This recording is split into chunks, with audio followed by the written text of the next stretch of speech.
so free. Oh, oh, oh,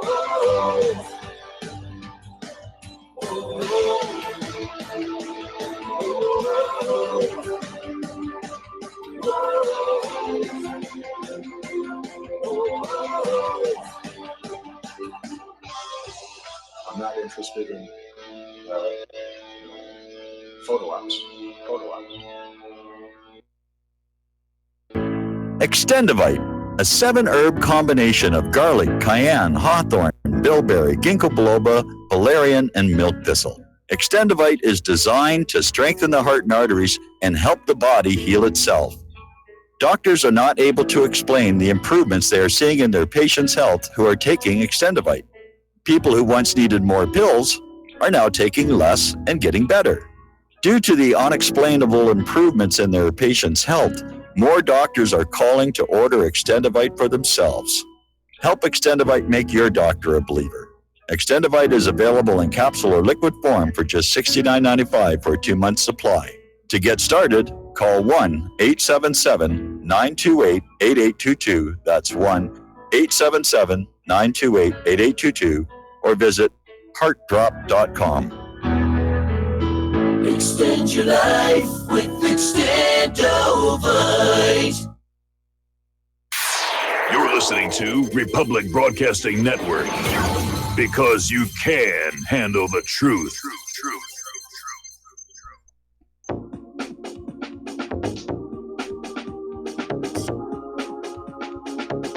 What really happened with your host, Mike Rivero, because World War III is a really bad idea.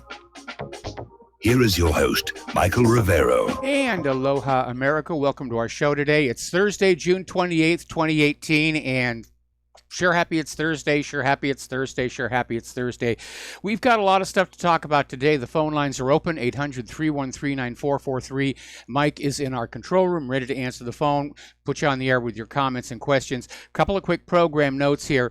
Today, our third hour guest is Kenneth Amaduri, and he's going to be coming on. We're going to be talking about some interesting things with him. And a reminder again that tomorrow's show is a replay. Claire and I are not available to do the broadcast tomorrow. We're going to be stepping away from our computers and politics as much as we are able to and get a little bit of a break here because we work at this 7 days a week here. Obviously, the top story right now, at least as far as the corporate media is concerned, they're totally focused on it. There has been a mass shooting at the Capital Gazette building in Anne Arundel County. This is in Annapolis. It's about 30 miles from Washington, D.C. This is a newspaper owned by the Baltimore Sun. And apparently multiple people have been shot. There have been some fatalities. Don't know exactly how many. The numbers are bouncing all over the place. Now, supposedly the suspect was arrested at the scene by a police K-9 unit. They're not revealing his identity or a motive. It's all very murky. There's a lot of speculation out there on the web, but no hard information. And for the gun grabbers, their favorite weapon that they hate, the AR-15 was not involved.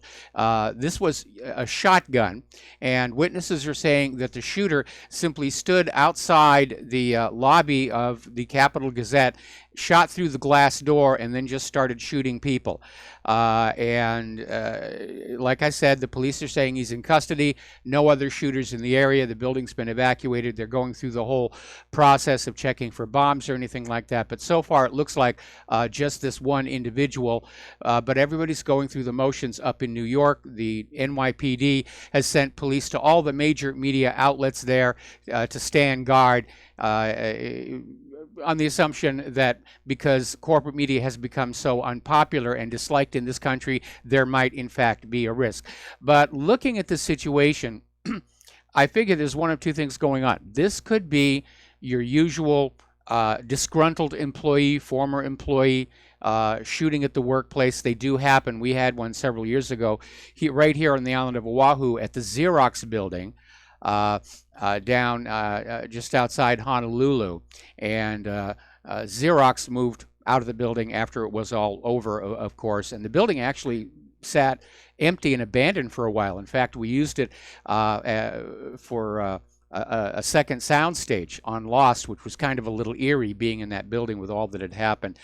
The other possibility is, as you know, the Democrats have been taking a lot of heat for all the videos and commentary out there expressing a desire for violence, and this might be an effort to demonize conservatives and say, see, they're violent too, they're violent too, they're violent too. We won't really know for sure until they come on out with the name of the suspect and what his motive may have been. So far, again, they're very tight-lipped about the suspect and the motive, but the media is focusing a lot of attention on this and ignoring, of course, other things that are going on. So getting on back to Maxine Waters and Kathy Griffin and Samantha Bee, they, along with some other Democrats, have been put into a scathing new Republican ad released on Tuesday, where they montage things like Maxine Waters encouraging violence, Kathy Griffin holding the fake severed head of Donald Trump, and Johnny Depp and Madonna and so forth and so on, and castigating the left as having come unhinged. So if this is in fact another staged shooting, that might be the motive, to try and offset that. But Democrats are now joining Republicans calling out Maxine Waters for encouraging incivility.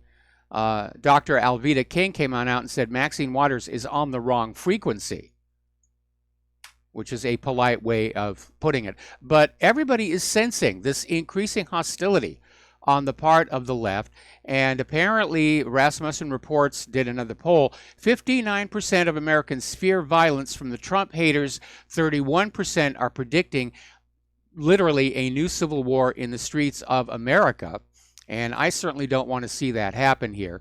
Over at Before It's News, they've got a story on how the left has literally declared war on America, and everyone's going to get caught in the crossfire.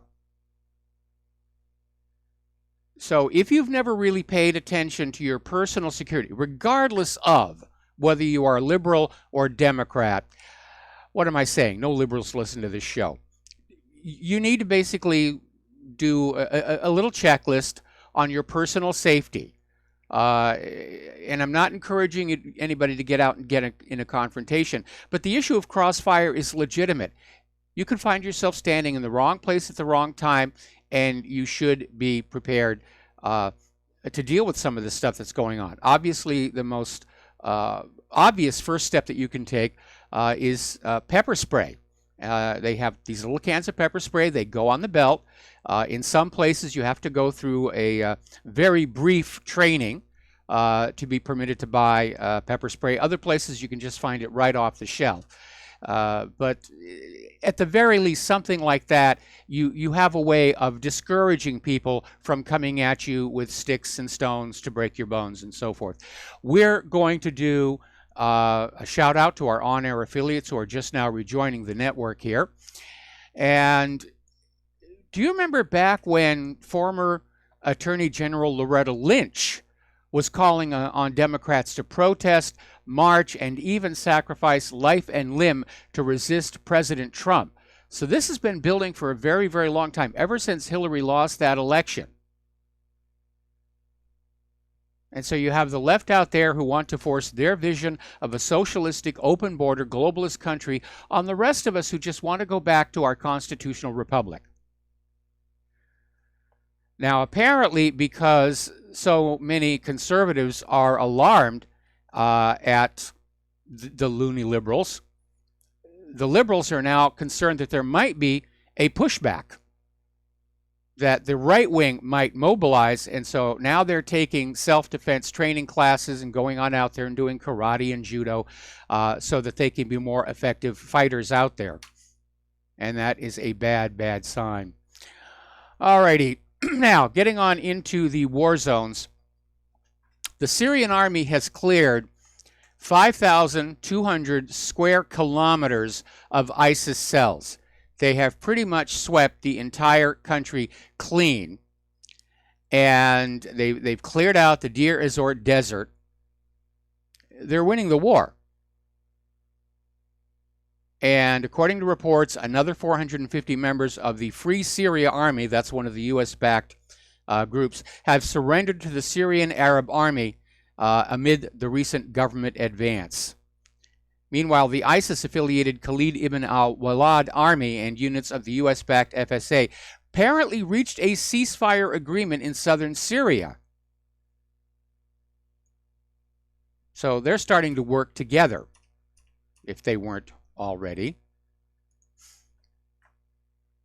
Now, there are reports that tens of civilians and militants have been killed and wounded in several blasts in northern Syria. The White Helmets have come on out with a video claiming these are Russian and Syrian planes that are killing their own civilians. And I noticed something funny in the video. The White Helmets, absolutely clean. No dirt, no stains on their clothes. Like it just came off the rack at the store. And to me, it just feels like another one of the many propaganda videos that they have made in the past here.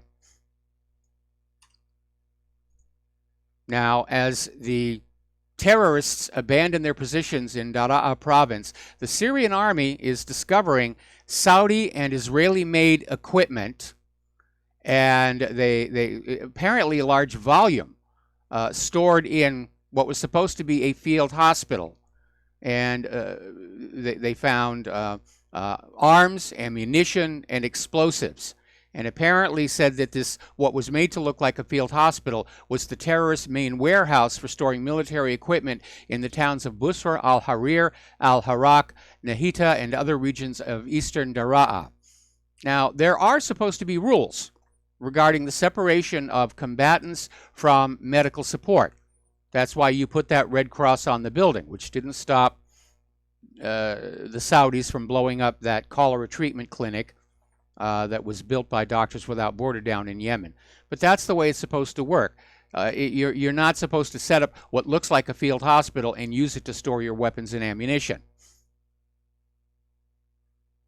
Now, Syria's Idlib residents are warning that they're seeing signs of a potential provocation by the White Helmets, in all probability involving the use of chemical agents. They're going to just keep on doing these false flag chemical attacks until the U.S. gets support from the American people to re-escalate the war, which I don't think they're going to get. We've had 18 years of war. The American people are just sick and tired of it.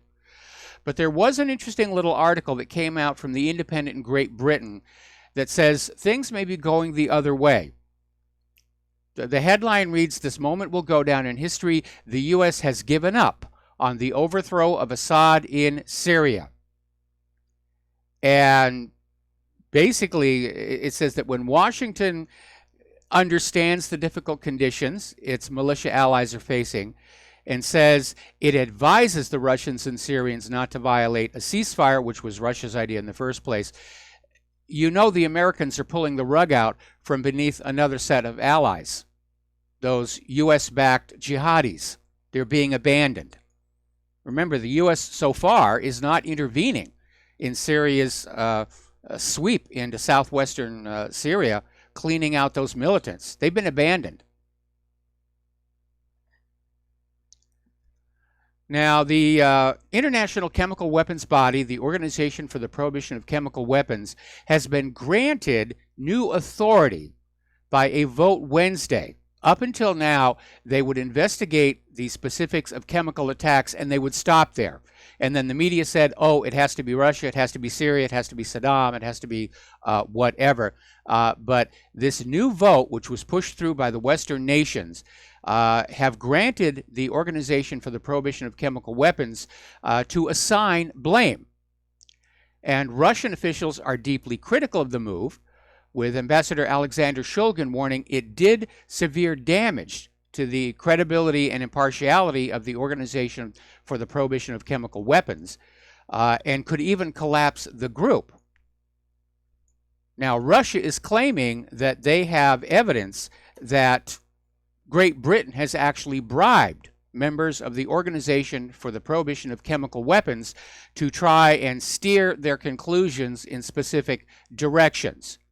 Russia poisoned Sergei Skripal with Novichok. Assad is gassing his own people. And everybody, unfortunately, does have a price. And Russia is very, very concerned that the Organization for the Prohibition of Chemical Weapons is just being turned into another propaganda venue. So, still watching over here on Fox News. They're focused on that newspaper room shooting. Now, remember a while back, Russia started this free land giveaway way out in the hinterland in Siberia. And the idea was that if you were willing to move on out there, you would get a big chunk of land on which to build a home, build a business, do farming, whatever.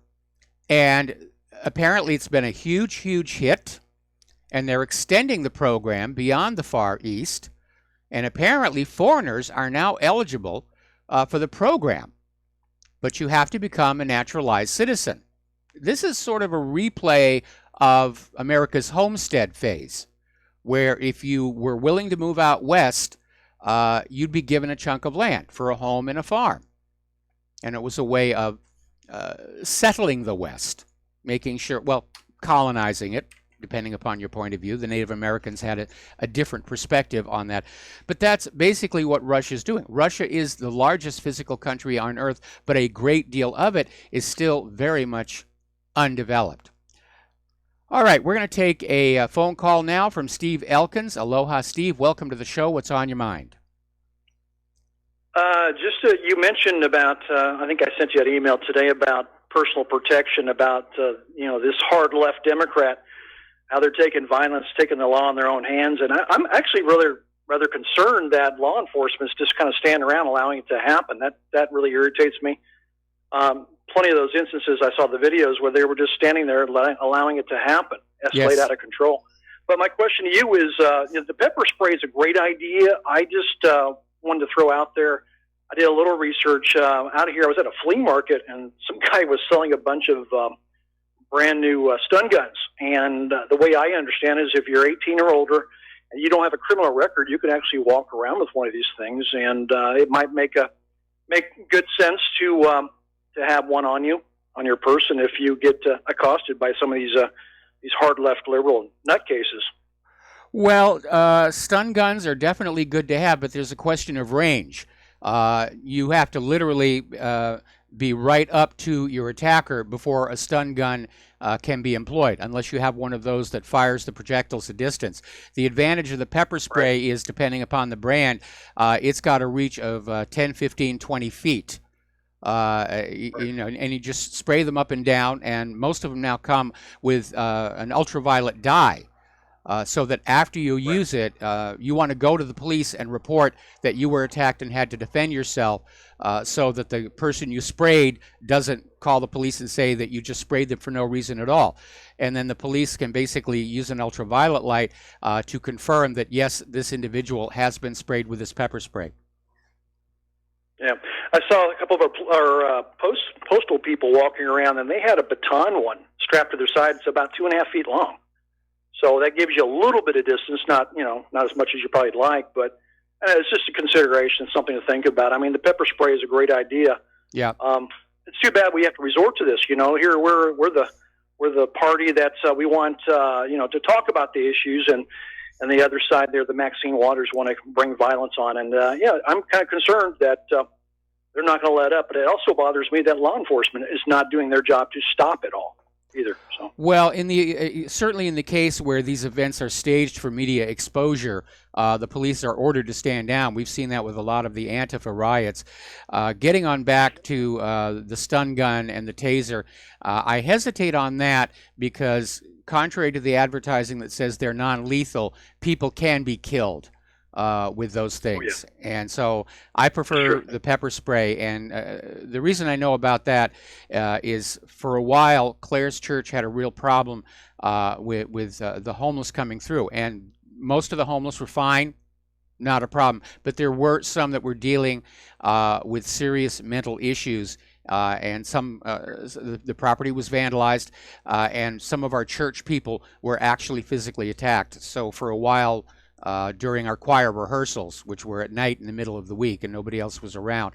We were carrying pepper spray, but now they put up fences around the church, and things have quieted down there.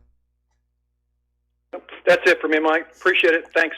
All right, thanks an awful lot. We're going to let you go here. And let's see.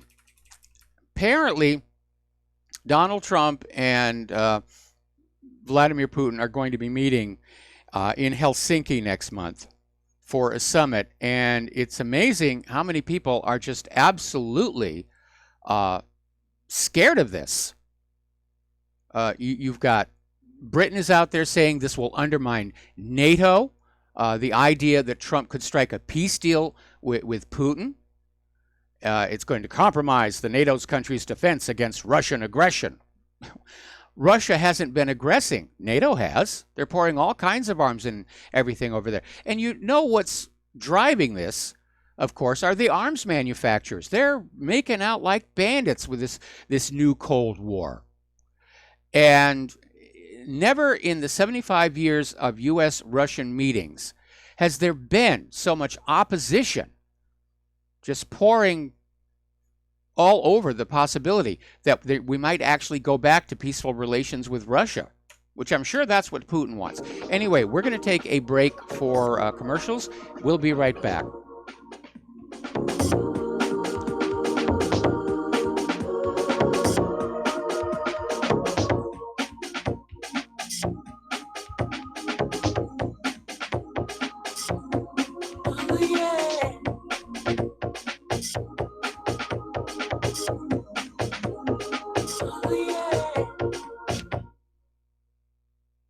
Corporate media dominates the American opinion. Finding independent voices that counter this avalanche is becoming increasingly difficult. With the endless corruption running rampant throughout our government, independent voices are needed more than ever to battle the offensive against our freedoms and liberties. As a listener of RBN, no one understands this concept better than you.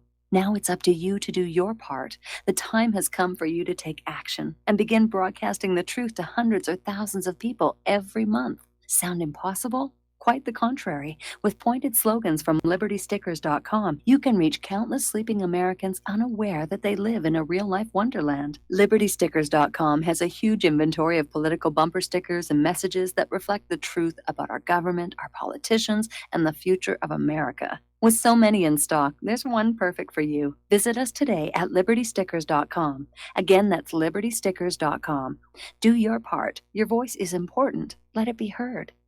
Folks, we're living in a world the likes of which we've never perceived any clearer than we do now. The plan for global governance has been in the works for generations and would have likely been achieved by now but for the fact that the globalists left open their Achilles heel. With all their tools, Federal Reserve System, fiat currency, no child left behind, and then Common Core education introduced to our schools to dumb us down, vaccines, pharmaceuticals to lobotomize us, GMO foods, insertion of compromised or bought and paid for politicians, judges, mainstream media propaganda, all pieced together like a puzzle designed to ultimately bring the world under submission. But with all their strategy, they forgot one thing: knowledge. And knowledge is power. With knowledge, their bombardment is nullified. Folks, with that, as brilliant and knowledgeable as you've become, among the wisest audience of any radio audience in the world, and you are, I want you to take a moment to reflect and ask yourself, how much of that knowledge did I obtain from Republic Broadcasting Network? How high has my consciousness been raised since I've been a listener? How fast am I now able to discriminate truth from fake news by being a Republic Broadcasting listener? How clear am I now able to see the world since I've been listening to RBN? Ask yourselves those questions, folks. Then ask yourself, what is that knowledge worth to me? Like my morning coffee, how would I survive without it? A voice of truth in a sea of lies. Do we not all need to make sure it survives? Like public broadcasting, we are now finding we can only survive with listener support. Censorship, advertisers being attacked, truth itself being attacked. It's the only way through this. We at Republic Broadcasting humbly ask you to become a supporter. Look at your budget and make a determination of what Republic Broadcasting is worth to you and what you can afford on a monthly basis. Go to republicbroadcasting.org and pledge 20, 30, 40, 50, if possible, 100 a month or more if it's affordable. Click the donate button and become a regular monthly donor. Assure both us and yourself that Republic Broadcasting truth will continue to flow like that morning coffee. The network thanks you.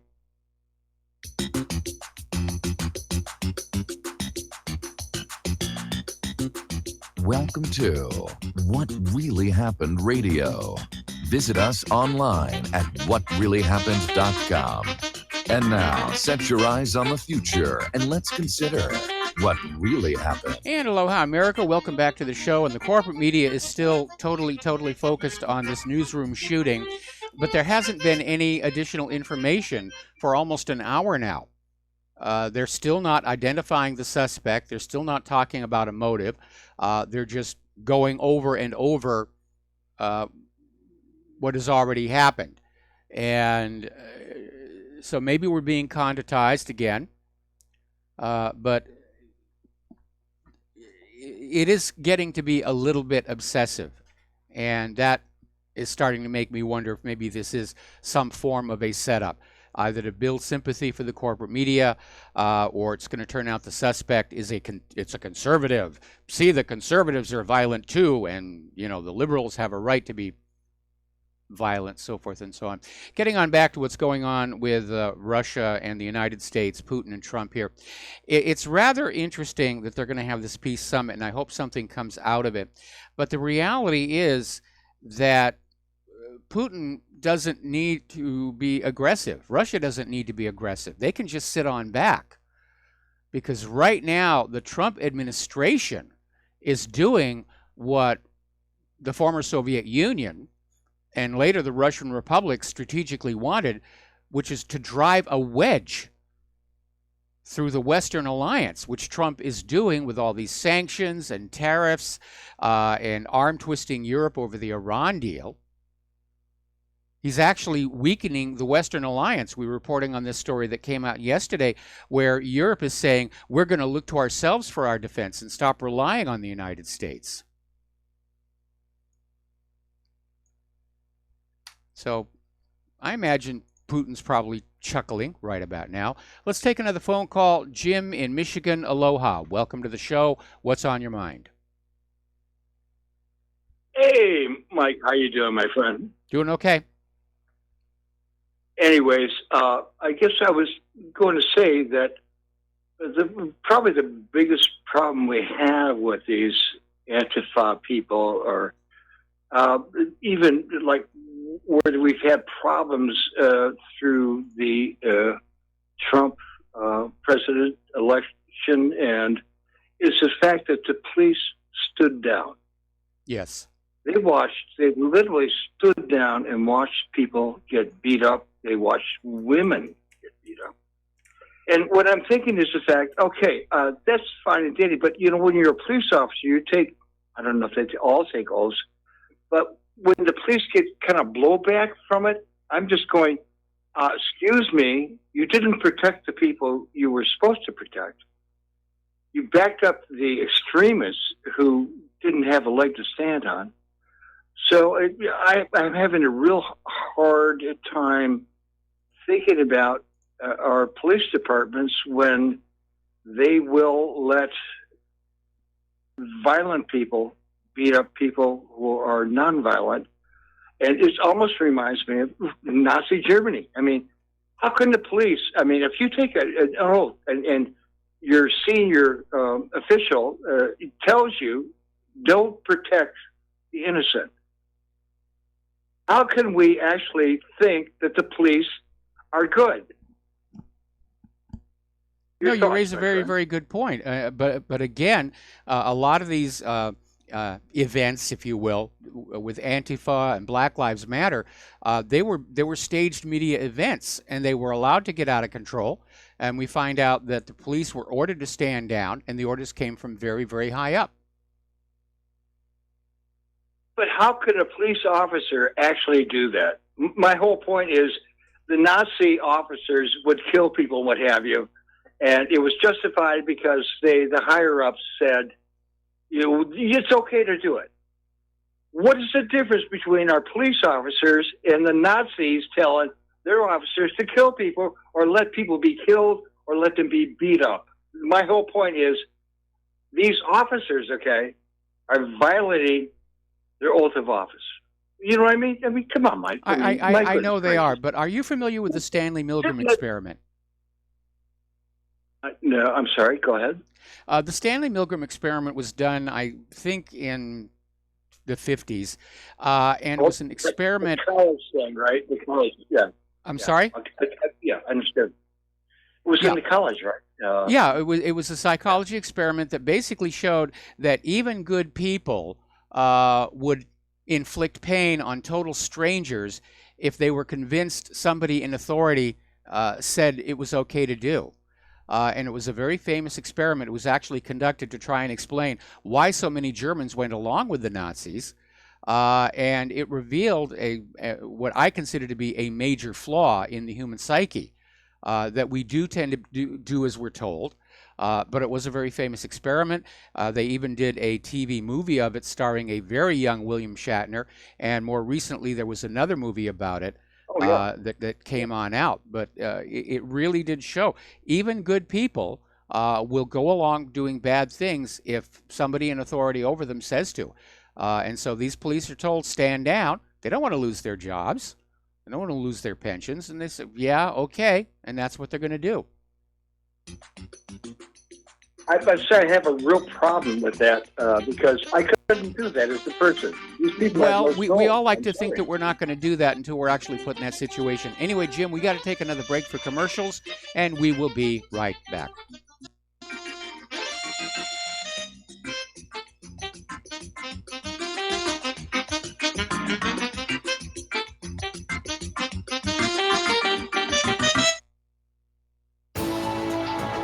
You are tuned in to the Republic Broadcasting Network. Visit our website by going to republicbroadcasting.org.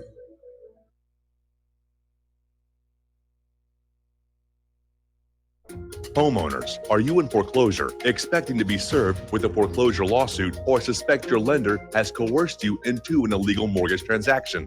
A huge number of mortgages made in the last 10 years have legal issues and are possibly defective. State laws and the U.S. Supreme Court have upheld that defective mortgage documents are grounds for foreclosure defense and for counterclaims in favor of the homeowner. If your mortgage has been sold or assigned since closing the loan, it may be defective and you may be paying the wrong party, and the lender may not have standing or the right to foreclose or collect payments under the law. If you would like to know if your mortgage is legal or not, or know if you are paying the right party, we can help. Our initial consultations are free of charge. We are not attorneys. We are legal researchers and work closely with experienced lawyers who know how to help you find the evidence to help you keep your home. Call toll free 1-855-2-KEEP-IT. That's 1-855-2-KEEP-IT today.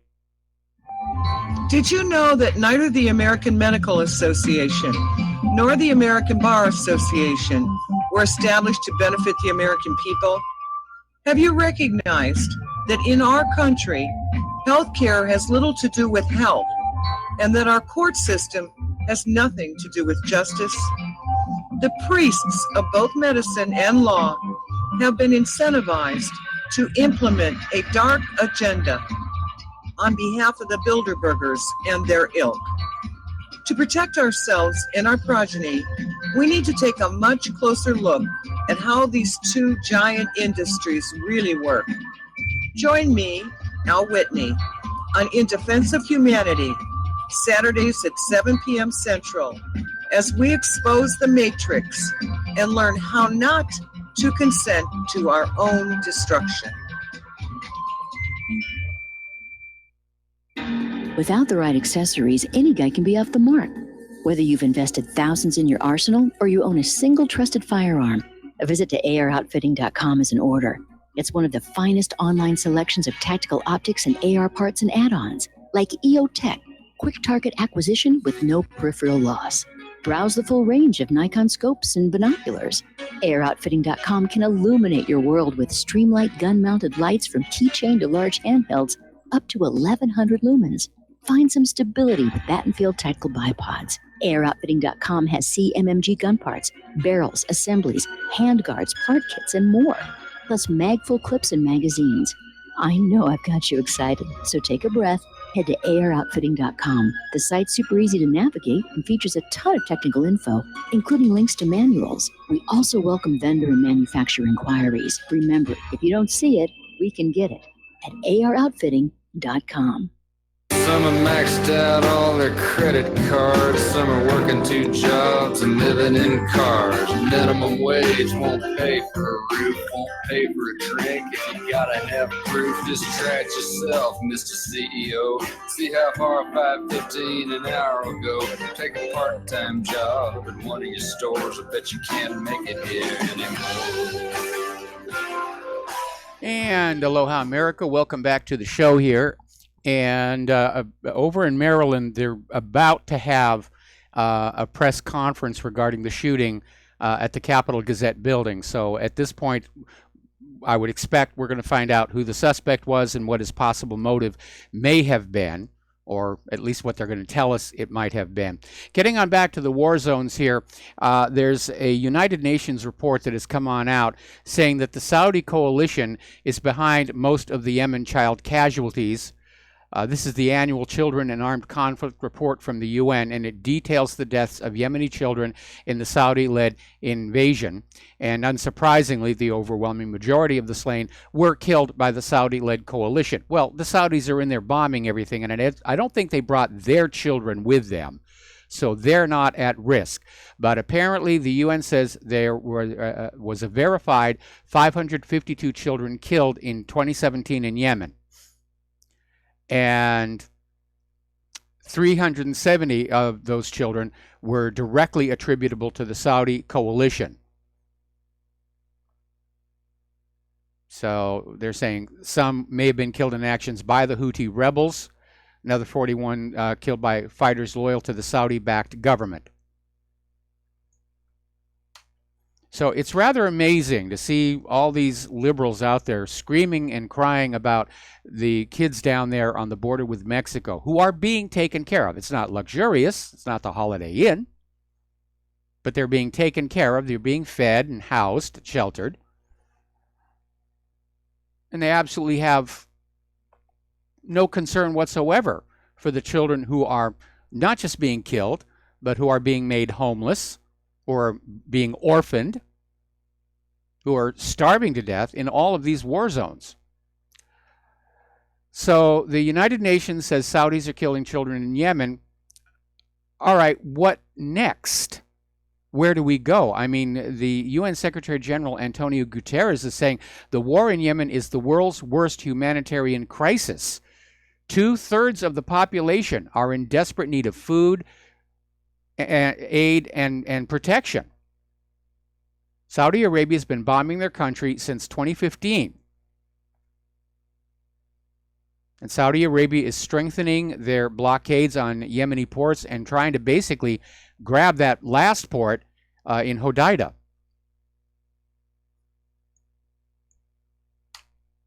And the UN isn't doing anything. Of course, I understand how futile it's going to be. Only the UN Security Council can actually act on a UN resolution. The General Assembly's resolutions are symbolic and expressing the sentiment of the world. They have no enforcement. But you just know that anything the Security Council wants to do about Yemen or any of these wars, it'll be vetoed by the United States. Over in Iran, they are launching a uranium hexafluoride production plant as part of preparations ordered by Ayatollah Khamenei to be ready to increase uranium enrichment capacity if the P4+1 deal finally breaks apart. Now remember, when Trump pulled out of the deal, Iran said it was willing to stay in compliance as long as the other signers of the P5+1 deal went along with it, mostly Europe. But the Trump administration has been using very coercive force on the other members of the P5+1 deal to get them to pull out. And of course, at that point, the deal is dead, and Iran is going to go back to developing nuclear power. And uranium hexafluoride is, of course, the feedstock going into those uranium centrifuges.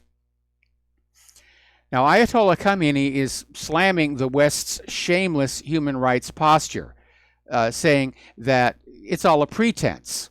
The Western nations have this pretense of advocating human rights while in reality supporting terrorist groups, acts of terrors, and dictatorships. It's all for show. And Khamenei said when it comes to the issue of human rights, it's actually the Islamic Republic that stands in the position of the true advocate of human rights as opposed to criminal Western pretenders. Over in Iraq, as you know, they recently had elections, and the party led by Muqtada al-Sadr basically won, but didn't have enough seats to form a government. Well, now the three parties that led in the election, despite some rather major differences between them, have agreed to work together to form a coalition government. So Iraq is getting a new government. It's going to be led by Muqtada al-Sadr, and that means Iraq is going to start trying to move away from U.S. domination. Something else coming out of Iraq. Apparently one of the Iraqi army brigades has decided to trade in their American Abrams tanks for the Russian T-90S main battle tank.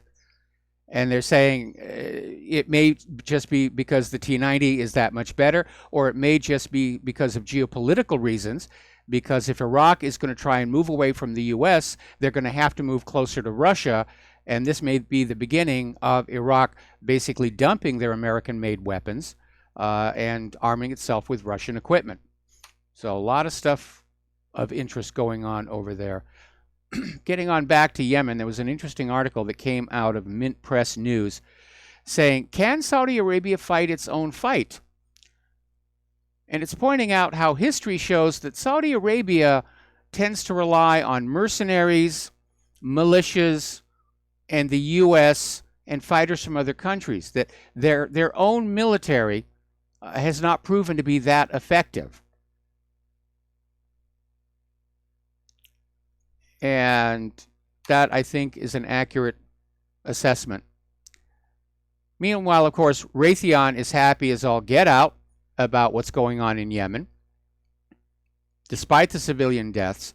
It turns out the missile that killed 23 people attending a wedding in northern Yemen came from a factory in Tucson, Arizona. That's where Saudi Arabia is getting all of this. So the blood for that wedding party is on the hands of those Raytheon workers. Okay. As you know, the U.S. is engaged in some arm twisting with Turkey to try and prevent Turkey from buying Russia's S-400 surface-to-air missile defense system. And apparently they've got the same problem over in India, because India has a very cozy defense relationship with Russia. And they're going to buy the S-400 as well. And the U.S. is trying to dissuade India from doing that and instead buy America's THAAD system, which is supposed to be roughly equivalent. Israel has decided they're going to expand the illegal settlement in Bethlehem. And they're going to double the size of this illegal settlement built on private Palestinian land. And Haaretz was reporting that the planned expansion of the illegal Jewish settlement would isolate the Palestinian village of Al-Walja and separate it from the rest of the Palestinian territories. And Israel is saying the expansion would create territorial contiguity between Jerusalem and the Gush Etzion settlement block, which is adjacent to Bethlehem. Well, if you look at a map of those illegal settlements, they're very obviously carefully planned to break up what's left of the West Bank so that there isn't a single contiguous block of land to house a future Palestinian state. They're literally slicing it up into these little islands of Palestinian land. They're deliberately trying to isolate these villages so they can't communicate with each other. Meanwhile, over in a village near Nablus, Israeli settlers have gone on another vandalism spree, slashing car tires and spraying racist graffiti on buildings. And as usual, the Israeli authorities do nothing about it. Now, interestingly enough, we seem to live in a world right now where a lot of people you wouldn't think were that interested are trying to reach out to the LGBTQ community, such as Pope Francis over at the Catholic Church, which surprised a lot of people. But apparently there is a growing LGBTQ community in occupied East Jerusalem. And basically, they're concerned that Israel is engaged in what's called pinkwashing, where Israel is promoting itself as a gay haven in order to distract attention from its human rights abuses. So on June 8th, when 250,000 people attended the Pride March in Tel Aviv, only 44 miles away, the Palestinians in the Gaza Strip were facing Israeli snipers. Now, Ireland is looking at a bill that will ban all agricultural produce from illegal Israeli settlements. And Irish Senator France Bloch announced that this will come to a vote on July 11th. So more and more places are saying this has to stop. It's gone on way too long here. Now, a number of top political figures here in the United States have made it very clear they are not comfortable with Trump's diplomatic process with North Korea. And apparently the Senate is introducing legislation looking to limit President Trump's ability to make a deal. Now, this bill was co-sponsored by Senators Bob Menendez and Cory Gardner and would demand Trump present updates to the diplomatic process every 30 days. It would also forbid any sanctions relief without meaningful and verifiable denuclearization. The bill also refers to Kim Jong-un as a ruthless and cruel despot. And Menendez faulted the deal between Kim and Trump at the Singapore summit as too vague and proving the need for congressional oversight of the process. Well, as a matter of fact, no. Foreign policy belongs to the administration, to the executive branch. These members of the Senate are overstepping their constitutional limits on this one. But the war hawks want war. Doesn't matter if it's in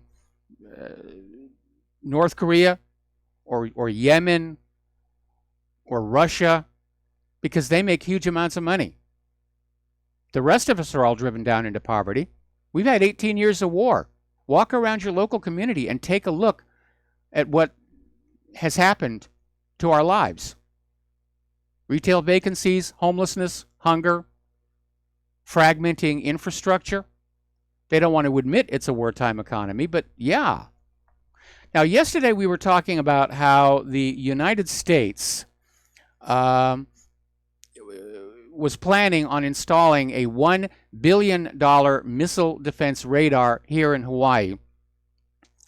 And I speculated it would probably be out on Kauai, on Koke Point, where there's already a very large radar station. But as it turns out, they're going to put it right here on the island of Oahu. And it's going to be a flat surface synthetic aperture radar. And they're claiming that it will protect us all from incoming missiles. And when we get our little warnings on our cell phones about incoming ballistic missile, we'll know it's real the next time. The next step, of course, will be to have anti-ballistic missiles stationed here as well. Wouldn't be the first time. Over toward the southwest part of the island, above Electric Bay, there used to be a Nike missile site that was there to discourage Russian aggression. It was abandoned, and now it's a solar observatory, but apparently the land could be put back to being a Nike missile site. There's a lot of room up there. It's a reservation area. Here's a little interesting article, and this came out of Sputnik News. And it's predicting that in the future, the U.S. Navy's surface fleet is going to rely more and more on unmanned or optionally manned drone ships. Ships that will go on out and do their missions completely autonomously. And they're calling them USVs, unmanned surface vessels. And the idea is this will distribute the U.S. Navy's capabilities over a larger oceanographic area at a lower cost than manned counterparts. Well, if they can get it to work, yes. And I sort of like the idea of, ships that sink without killing anybody in the process. Turning to the domestic politics, 25 states are now trying to pass bills that will keep Donald Trump off the ballot in 2020, because we can't let the voters have a choice. We just can't. Look what happened in 2016. The voters stood up and actually chose somebody for themselves. What do they think this is, a democracy? Anyway, the bills would require that to get on the ballot in any state, a presidential candidate must have released his or her taxes. Now, Trump, who was a billionaire before he won the 2016 election, has refused to release his tax returns. To date, none of the states has approved such a law. In California and New Jersey, the bill did get as far as passing the state legislature, but in both cases it was vetoed. In the case of New Jersey, it was killed last year by former Governor Chris Christie, who called it clearly unconstitutional and a transparent political stunt. Boy, with this kind of skullduggery going on, I am really starting to think Hillary's going to try and step in 2020 again. Because right now, the Democrats don't seem to have anybody else who'd be a front runner. Now, as you know, Joseph Crowley lost his primary election. He was the fourth-ranking House Democrat. He was tapped, if the Democrats took control of the House in November, to potentially be the new Speaker of the House. I can imagine right now he's dealing with a great deal of disappointment. But he lost to this 28-year-old first-time candidate, Alexandria Ocasio-Cortez, who has never held public office before. And she's out there explaining her victory, saying, I'm female, I'm progressive, what's your problem? 2 out of 3 aren't bad. But unfortunately, she is also in favor of abolishing the borders and giving free stuff away to everybody. All right, we're going to take another break for commercials, and we'll be right back after these few words.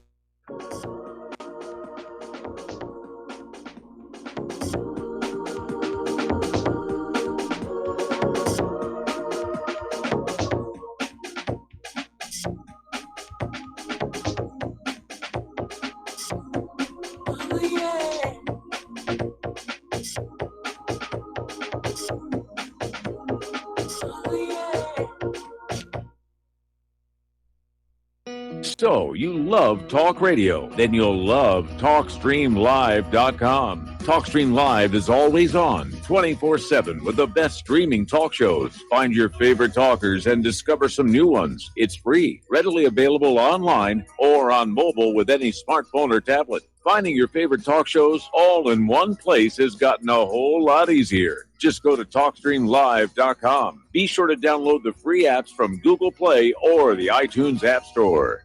Do you or a loved one suffer migraine headaches? Listen to what scientist Kurt Hendricks has to say. If you are one of the millions of people who get migraines, you need to know about MiGrelief. Hi, I'm Kurt Hendricks, the scientist who created MiGrelief, the patented dietary supplement that addresses nutritional deficiencies in adults and children with migraines. Thousands of physicians and pharmacists recommend MiGrelief. Call 800-MIG-7354 or visit MIG911.com.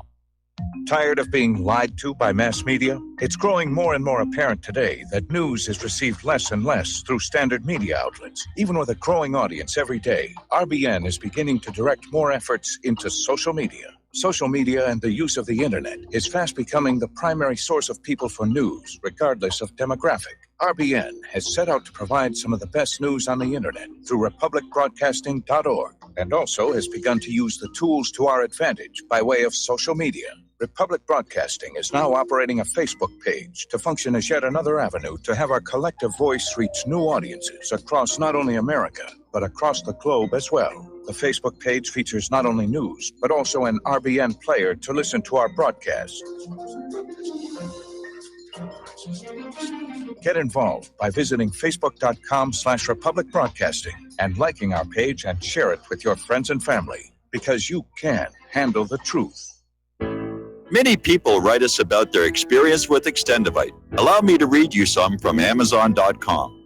This product is superb. I have been taking it for about a year now, and I can feel my cardiovascular system run like a Swiss watch. I definitely recommend this product for anyone that has high cholesterol, high blood pressure, and heart palpitations, A+. It's potent, but it works. I have been waking up for the past 3 years with numb hands, and a week into using Extendivite, my numb hands seem to have cleared up. My circulation was off, and now it's back on track. So I'm happy. I feel so energized, and I have my husband on it now. My mother-in-law has cholesterol problems, so I bought her a bottle as well. Thank you so much. Love the product. Tell us your story. Get Extendivite today. Call 1-877-928-8822 or visit heartdrop.com. Extend your life with Extendivite. What this country is coming to, I sure would like to know. If they don't do something by and by, the rich will live and the poor will die.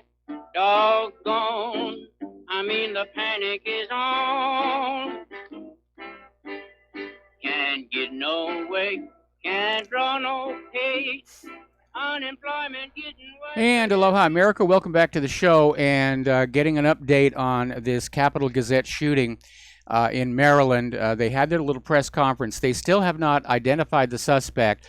The police just said that, that obviously they know who he is. They're going through his social media background, trying to find out what's going on to put together a motive. Apparently, the suspect is not being forthcoming with what he's doing, or they're piecing together a legend for him, one or the other.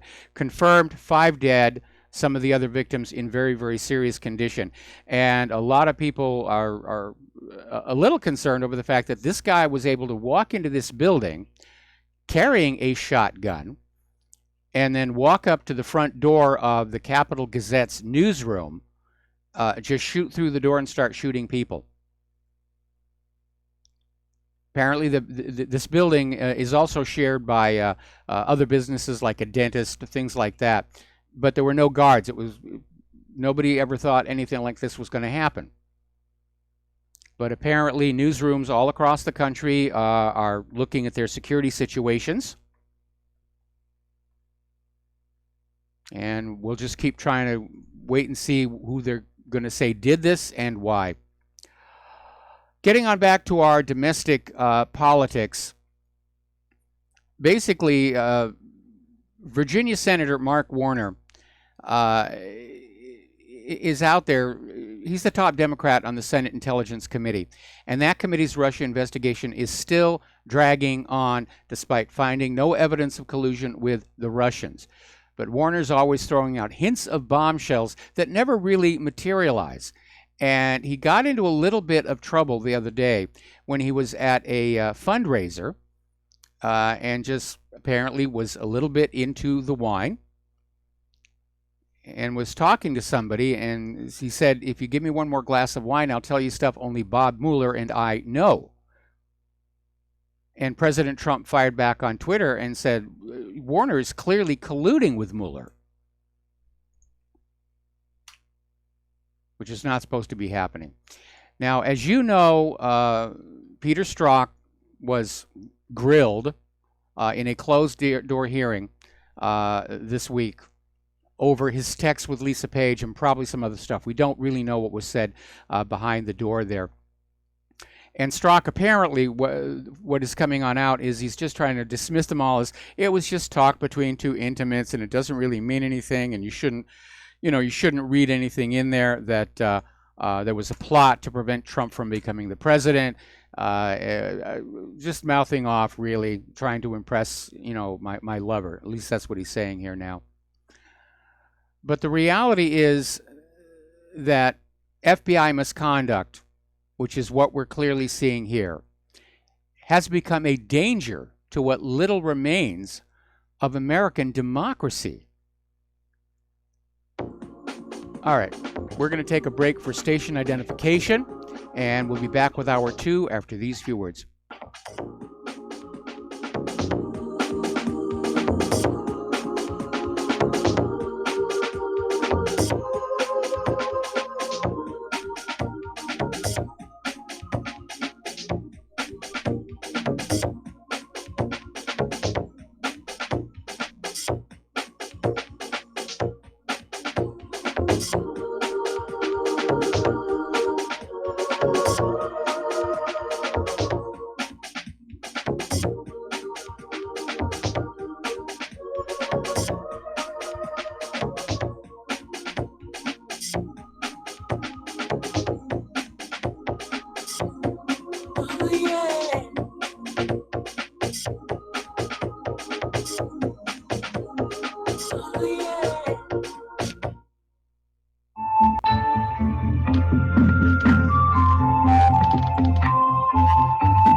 Do you know there is an ongoing war right here in America?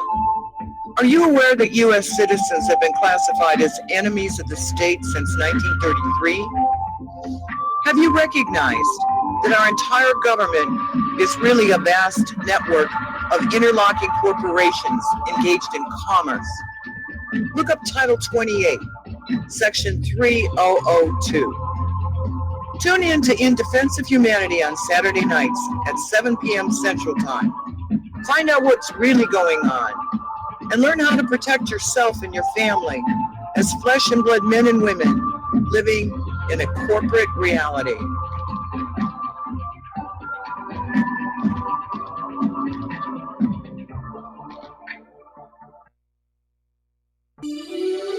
This is RBN, the Republic Broadcasting Network.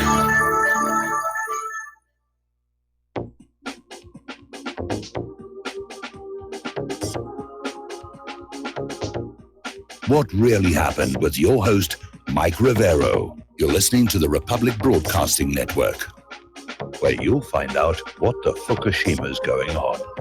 And aloha, America. Welcome back to the show. Getting on back to the Capitol Gazette shooting. They're starting to let out bits and drabs. It's been revealed, according to CBS Boston, the shooter is described as a white male in his 20s. And apparently the FBI and the BATF are now on the scene investigating. And when you get the FBI and BATF on what should be a local jurisdiction incident, I'm starting to smell a rat, because nobody went across state lines here, and the FBI shouldn't have jurisdiction. But they're just running on in, and of course the FBI says, oh, well, we were asked. Okay, who asked? Well, we don't know, but somebody asked. So I'm beginning to suspect that this is going to be exploited politically. Of course, in this day and age in this country, everything that happens is exploited politically. Getting on back to our domestic politics here, the battle between Rod Rosenstein and Congress is escalating. And as you know, Congress is demanding certain documents. The Department of Justice is refusing to turn them over, flat out just saying, no, we're not going to give that to you. And so as of today, the House did pass that bill demanding the Department of Justice release these documents. Now, the bill, unfortunately, doesn't have any enforcement to it. Congress can't order the Army to go on over there and start grabbing the file cabinets. But this is the first step toward getting Rosenstein impeached. Now, the floor vote on this bill passed 226 to 183,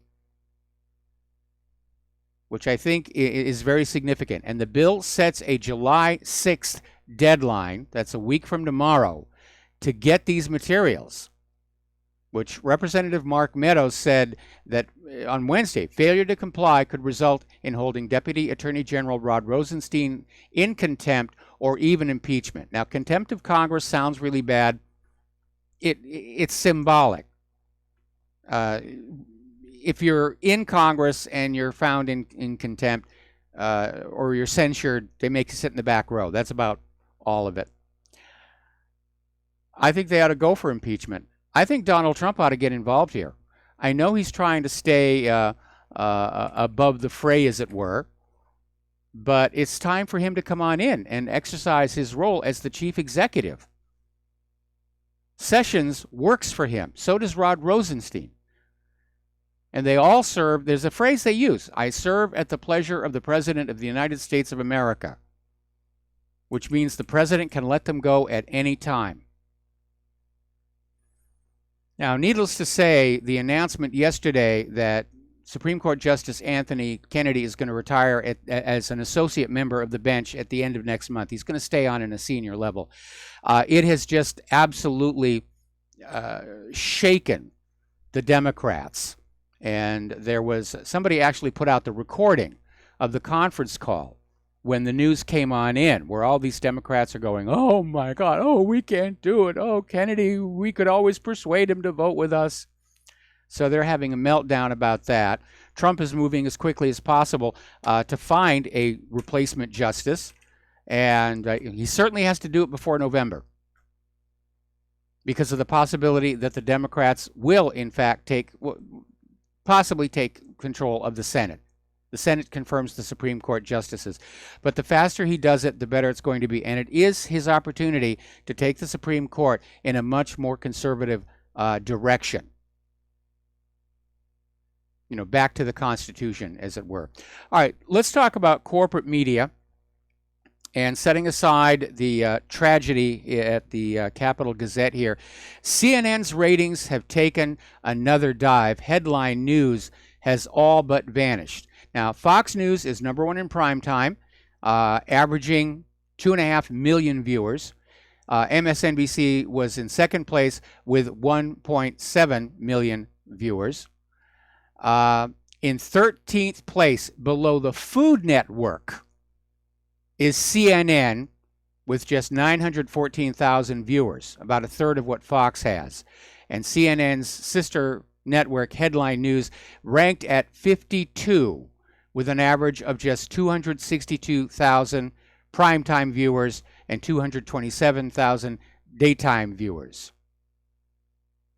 And in worse news, the only reason Headline News is doing as well as it is because of the decade-old Forensic File reruns, which is apparently what everybody is watching on that.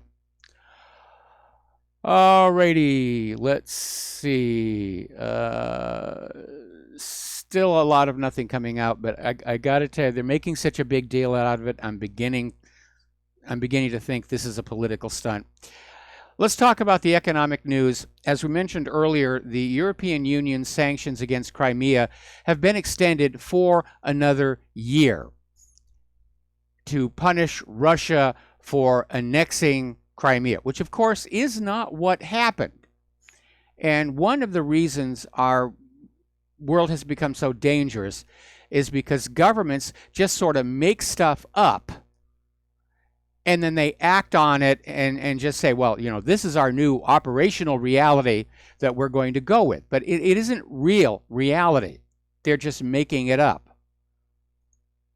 Now, when the U.S. backed a coup d'etat against Ukraine's legitimate government, President Yanukovych, and they brought down his government and they installed President Chocolate Poroshenko, the people of Crimea said, well, the government in Kiev is no longer a government of our choosing, and they held a referendum to secede, which passed overwhelmingly, and they seceded. And it is their right to do that under the United Nations Universal Declaration of Human Rights. Then they held a second referendum to merge with the Russian republics. That one also passed overwhelmingly. And that's the reality of what happened. But we have all of these governments out there saying, oh, no, Russia annexed Crimea. They just stole it. They absolutely stole it. We don't recognize the right of people to have a vote on anything. We're going to do a shout out now to our on-air affiliates who are just now rejoining our network. Debt for U.S. corporations has now topped $6 trillion with a T. The good news is U.S. companies also have a record $2.1 trillion in cash to service that debt. The problem is most of that cash is in the hands of a few giant companies, leaving smaller businesses to struggle and stay in business, and a lot of them are going out of business. We're seeing closings all over the place, especially in the consumer sector. So, now, Russia and Turkey are diversifying into gold. We know that Russia's been buying gold for a long time. China's buying gold. Turkey has been accelerating their gold purchases. And this is a direct result of the unpredictable U.S. sanctions policy. But it's also part of a trend, because foreign governments and international organizations account for a decreasing share of outstanding U.S. debt. They're dumping the U.S. treasuries and they're buying gold. Now, Russia's dumping of half of their U.S. debt. It wasn't that large. Russia never had that much. But there are other countries like Japan that are holding big, big chunks of U.S. debt. And they have to be getting very, very nervous. Now, there have been reports that as countries dump U.S. Treasury bonds, the Federal Reserve just prints up new money or types it into a computer and buys those Treasury bonds back.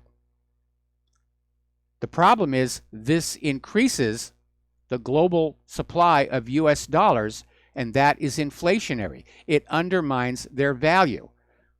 In other words, by this very roundabout, circuitous route, the Federal Reserve and the U.S. government are stealing real purchasing power from you to buy back these Treasury bonds.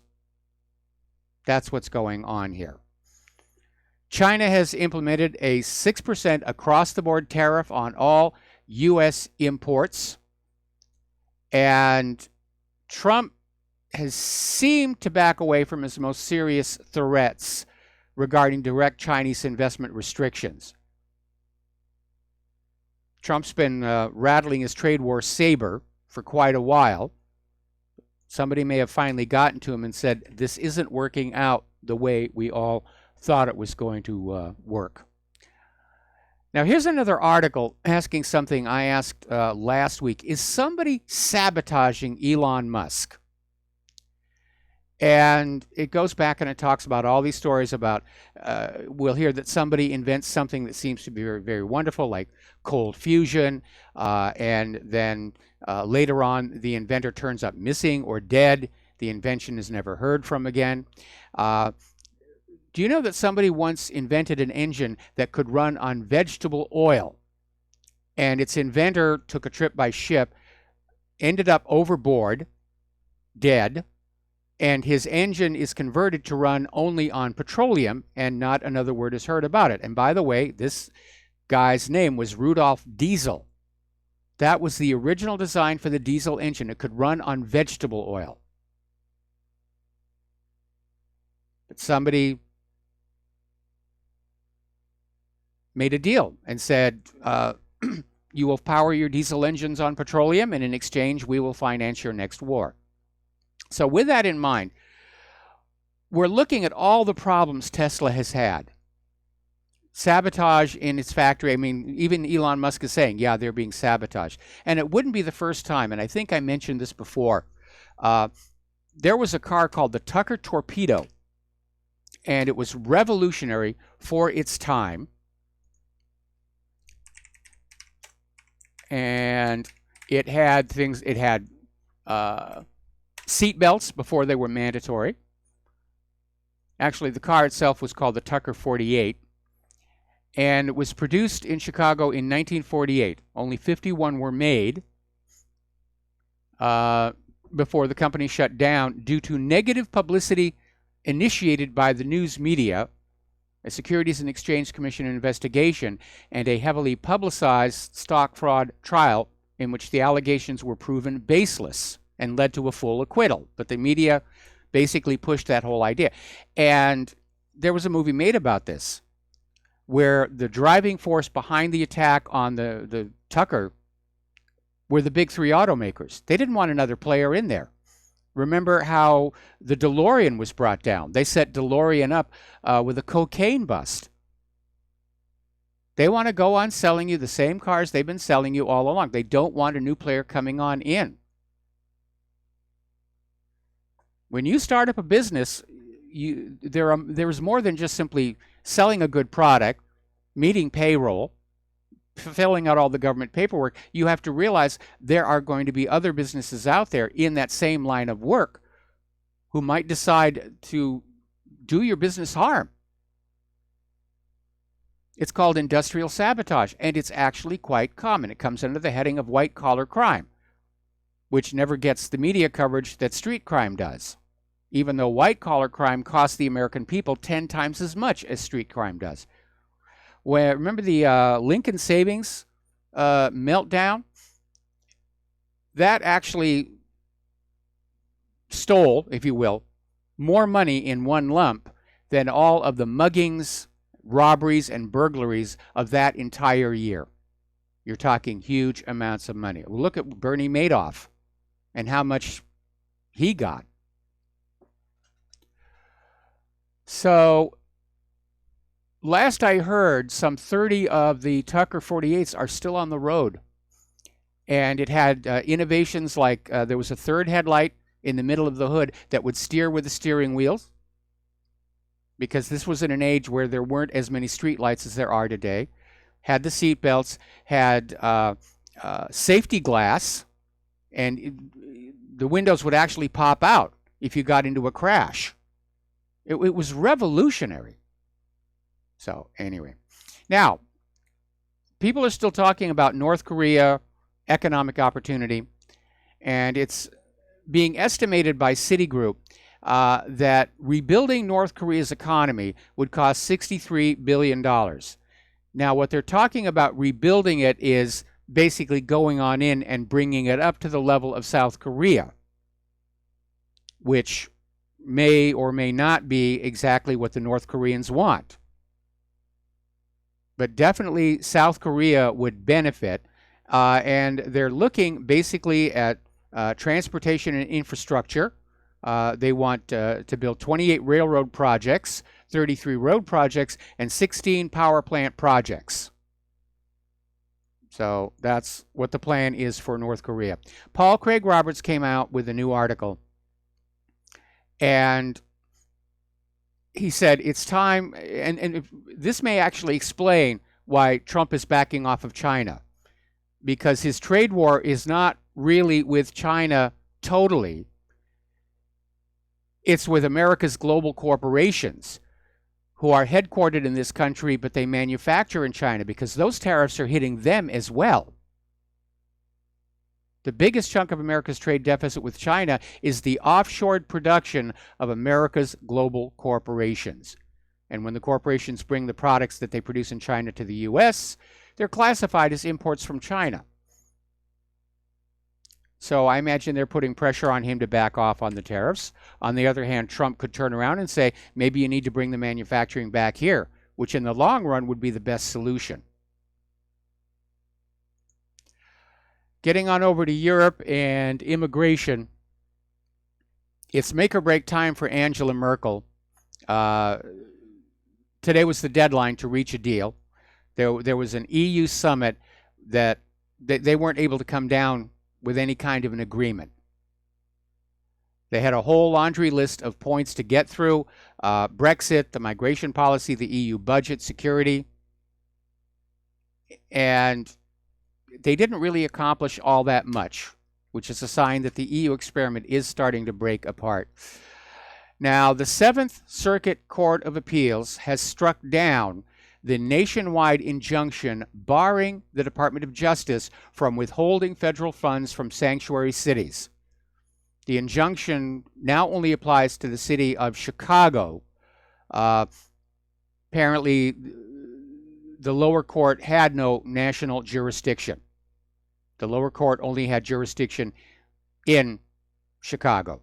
So the Seventh Circuit struck it down, and the feds are beginning to start redistributing grant money to the non-sanctuary cities. So there's a little bit of a victory there. And again, I think you ought to be going into all these sanctuary cities and sanctuary states and grab the chief executive and charge them under Title VIII. Now, a lot of people are wondering, why is there such a flood of illegals coming over the border from Mexico? Some of it is economic. They think they're going to find employment here, even though that's illegal. Some are being lured by the promise of free stuff that they're constantly hearing from the Democrats. Some are being brought across, some of the children are being brought across for trafficking purposes or being used as drug mules. But the other aspect of it is the drug war itself in Mexico, which is just out of control there, especially when you look at how many candidates have been gunned down leading up to the elections. It's a total gangster state. And just as you have migrants who are leaving war zones, you have people who want to leave the drug war zone because of the killings going on in the streets, the turf wars. That's another aspect of it here. Now, immigration and customs enforcement in Portland finally got the police to take down the tent city, the Occupy ICE. And in Washington, D.C., they've now set up barricades around their headquarters to prevent another protester occupation. And again, still pushing for that whole open border situation. That's what they're running on for November. That's what they're running on in this November. Okay, Brexit is about to get tough. Theresa May is facing a stinging EU reception led by Emmanuel Macron. Now, Macron is definitely one of the globalists, and he wants to find a way to keep the EU together as it is, because that is a major stepping stone to the New World Order. We're going to take a break for commercials, and we will be right back.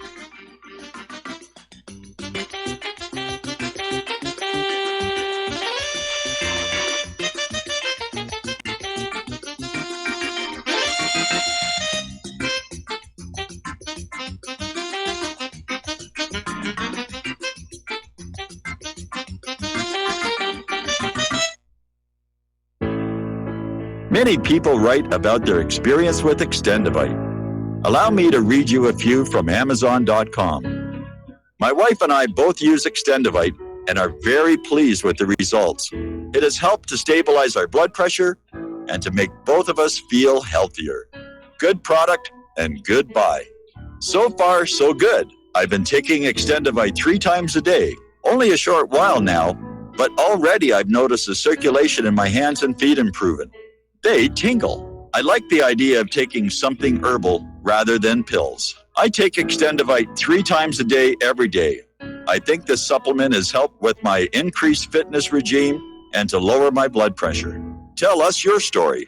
Get Extendivite today. Call 1-877-928-8822 or visit heartdrop.com. Extend your life with Extendivite. Folks, we're living in a world the likes of which we've never perceived any clearer than we do now. The plan for global governance has been in the works for generations and would have likely been achieved by now, but for the fact that the globalists left open their Achilles heel. With all their tools, Federal Reserve System, fiat currency, no child left behind, and then Common Core education introduced to our schools to dumb us down, vaccines, pharmaceuticals to lobotomize us, GMO foods, insertion of compromised or bought and paid for politicians, judges, mainstream media propaganda, all pieced together like a puzzle designed to ultimately bring the world under submission. But with all their strategy, they forgot one thing: knowledge. And knowledge is power. With knowledge, their bombardment is nullified. Folks, with that, as brilliant and knowledgeable as you've become, among the wisest audience of any radio audience in the world, and you are, I want you to take a moment to reflect and ask yourself, how much of that knowledge did I obtain from Republic Broadcasting Network? How high has my consciousness been raised since I've been a listener? How fast am I now able to discriminate truth from fake news by being a Republic Broadcasting listener? How clear am I now able to see the world since I've been listening to RBN? Ask yourselves those questions, folks. Then ask yourself, what is that knowledge worth to me? Like my morning coffee, how would I survive without it? A voice of truth in a sea of lies. Do we not all need to make sure it survives? Like public broadcasting, we are now finding we can only survive with listener support. Censorship, advertisers being attacked, truth itself being attacked. It's the only way through this. We at Republic Broadcasting humbly ask you to become a supporter. Look at your budget and make a determination of what Republic Broadcasting is worth to you and what you can afford on a monthly basis. Go to republicbroadcasting.org and pledge 20, 30, 40, 50, if possible, 100 a month or more if it's affordable. Click the donate button and become a regular monthly donor. Assure both us and yourself that Republic Broadcasting truth will continue to flow like that morning coffee. The network thanks you. If you got the money, honey, we got the bombs. We'll plant 'em anywhere you like and blow up anyone. Whip this world into a frenzy, killing babies, dads, and moms. If you got the money, honey, we got the bombs. If you got the money, well, we won't say we did. The towers in And aloha, America. Welcome back to the show. And getting on back to the Capital Gazette shooting, they still have not released the name of the suspect, other than he's a white male in his 20s, and they're saying that he's not cooperating. So they're trying to go through, apparently the police are going through social media to try and determine a motive, and they don't want, I could understand why they don't want to release his name in that context. They don't want anybody going on in and messing around with those social media entries. So excuse me there for a minute. All right, now, so Theresa May is getting it from all sides. She's getting, excuse me, just a second, I have to clear my throat. All right, there we all right, here we are. So she's getting a stinging reception at the European Union, led by Emmanuel Macron,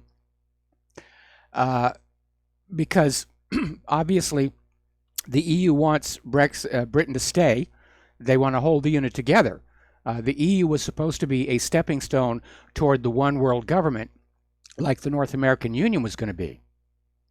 But Theresa May came on out and said that Great Britain is being bullied, and a leading member of the European Parliament is saying that Theresa May will not get a breakthrough at the EU summit, which appears to have been what actually happened. So, having failed miserably there, Theresa May has done what so many other politicians have, and immediately changed the storyline, changed the focus, and she's demanding the European Union nations continue the Russia crackdown. And she's saying Russia and other actors seem to be trying to sow disunity, destabilize our democracies, and test our resolve. We must adapt our current defenses to the new normal. It's a distraction. It's a distraction here. Now, there's been one development that might be Merkel's saving. Apparently, Greek Prime Minister Alexis Tsipras said he was ready to strike a deal with Germany that would speed up migrant deportations to the first port of entry. In other words, the migrants who are currently in Germany who came in through Greece will be returned to Greece. And that will take a little bit of the pressure off of Angela Merkel. Now, by now, you've probably seen the video. It was on whatreallyhappened.com, but I do feel like mentioning this. Up in San Francisco, they had their Pride Festival of LGBTQ, held to celebrate love, tolerance, equality, and diversity, and a major, major brawl broke out right in the middle of it, involving, as far as I could tell, women who were just stomping on each other and slamming each other's heads into the cement, and everybody had their little cell phone cameras out there watching. It was a cat fight, better than Foxy Boxing, I guess. Ben Shapiro's come out with some words of wisdom here. It says, you cannot magically change your sex. You cannot magically change your age. He's absolutely right.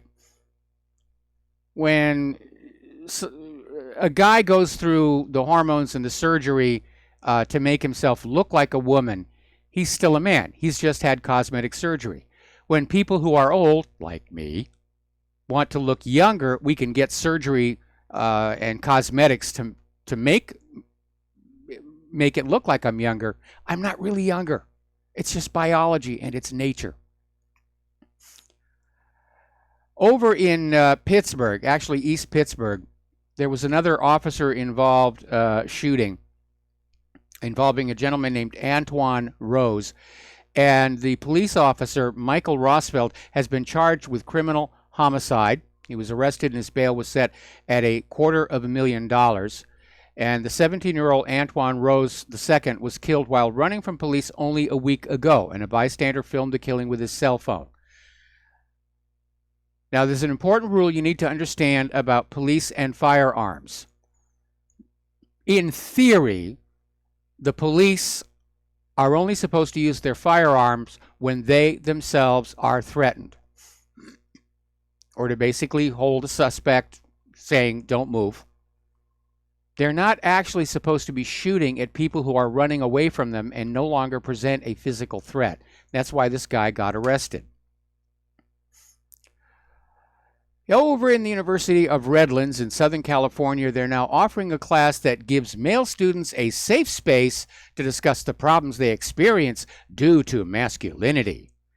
And they're calling it the Dudes Course, and it aims to take a historical look at societal norms of masculinity in America by reviewing topics such as healthy relationships, gender roles, and competition.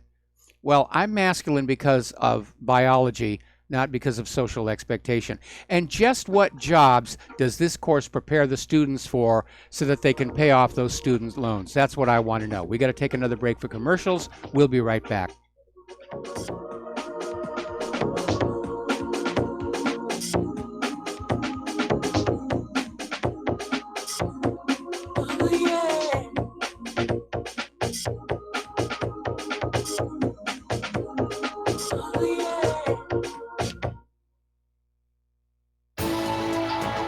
You are tuned in to the Republic Broadcasting Network.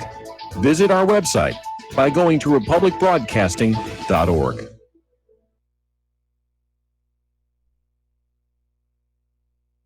Homeowners, if your lender has gone out of business or sold your transaction to another lender or servicer, you may be the victim of a wrongful foreclosure resulting in the loss of your home. If you've already lost your home, are in foreclosure, or even in good standing, you can challenge the mortgage transaction's illegal issue and your property can be restored to you, and your foreclosure can be stopped or reversed and the mortgage transaction declared unenforceable. State laws, U.S. title codes, the Uniform Commercial Codes, and U.S. Supreme Court rulings have upheld that defective mortgage documentations can reverse or stop foreclosures and enforce property title claims in favor of the homeowner. We are having successes in stopping the process of foreclosure, the enforcement of the foreclosure judgments, the sale of property, and evictions after the sale. We are not attorneys, and we don't give legal advice. We are a professional team of legal researchers, providing forensic mortgage audits and expert witnesses. We have the knowledge to produce the evidence and enforce laws regarding your legal issues. We've been in business for 12 years without a complaint. Consultations are free, and we provide a free title search to confirm if your mortgage has legal defects. Please call 855-253-3748. 855, keep it today. I'm getting older and noticing that my body just doesn't work as well as it used to. So I like to keep fit as possible by hitting the gym a few times a week. Recently, I started having a nagging bicep pain, and it got so bad I couldn't even lift the weights. When I was complaining about it to a friend, he told me about Angioprim. He said chelation helps remove toxins, heavy metals, and cholesterol in veins and arteries that may cause blockages. You know, after just 1 week of taking Angioprim, the pain was gone, and now I'm back in the gym full strength. Scientific research proves the active ingredient in Angioprim has superior oral chelation action that helps promote cardiovascular health. So to learn more, go to angioprim.com. That's ANGIOPRIM.com, or talk to a trained consultant. Call Angioprim toll free at 877-882-7221. You'll feel better with more energy. Call 877-882-7221 or go to the website angioprim.com. Without the right accessories, any guy can be off the mark. Whether you've invested thousands in your arsenal or you own a single trusted firearm, a visit to AROutfitting.com is in order. It's one of the finest online selections of tactical optics and AR parts and add-ons, like EOTech, quick target acquisition with no peripheral loss. Browse the full range of Nikon scopes and binoculars. AROutfitting.com can illuminate your world with Streamlight gun-mounted lights from keychain to large handhelds up to 1,100 lumens.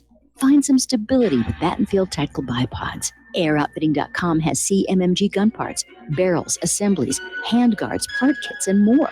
Plus mag-full clips and magazines. I know I've got you excited, so take a breath. Head to AirOutfitting.com. The site's super easy to navigate and features a ton of technical info, including links to manuals. We also welcome vendor and manufacturer inquiries. Remember, if you don't see it, we can get it at AirOutfitting.com.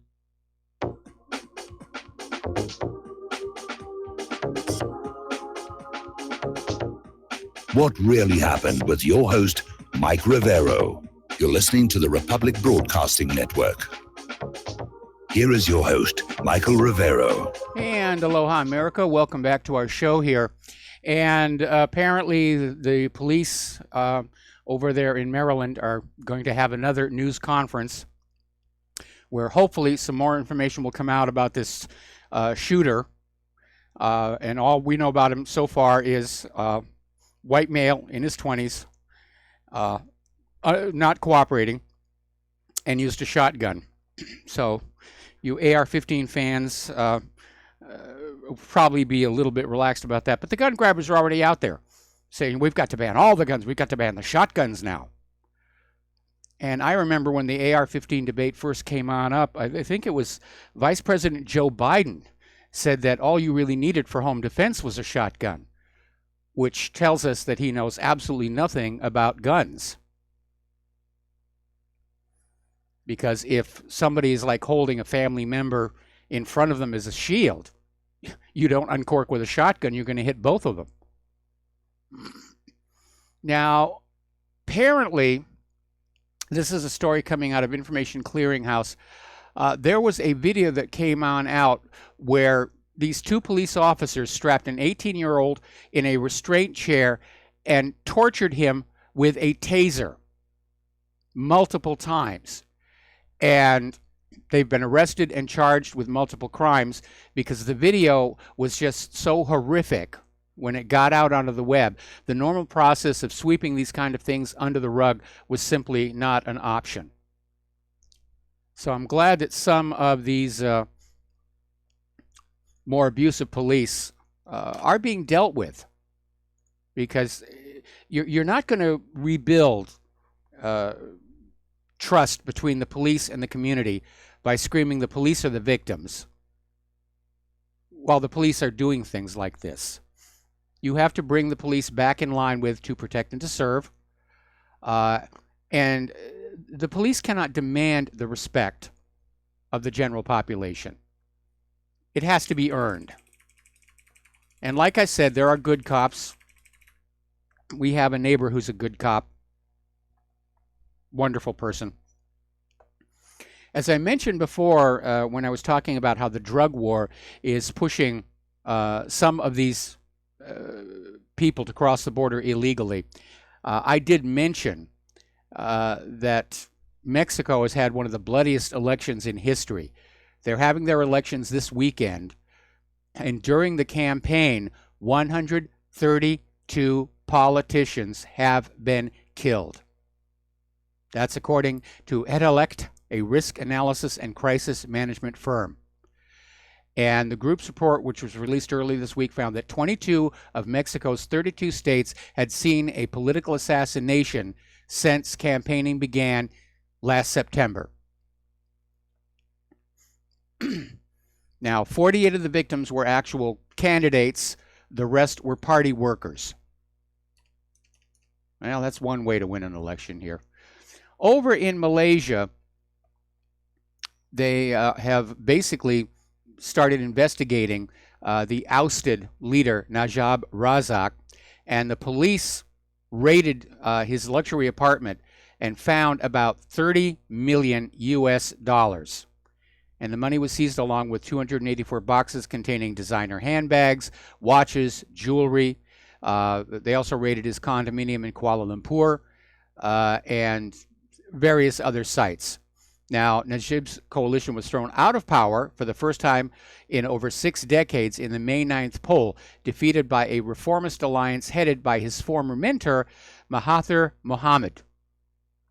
And public disgust at allegations of massive corruption swirling around him was a major figure for the loss, which also applies to Hillary Clinton in 2016. Okay. There was a little bit of a whoopsie recently where there was this JetBlue aircraft sitting at the JFK airport, and all of a sudden, with no warning, the police swarmed onto the plane and got everybody riled on up. And it turned out to be a mistake because the pilot had set the wrong code on his transponder, and it sent a code saying that the plane was being hijacked. Now, if you are a hijacker, please close your ears for the next part of this. The transponder is a little device in the aircraft when you're flying under ground control. When the radar beam hits you, the transponder sends back a signal that identifies the aircraft as well as providing information like altitude and airspeed.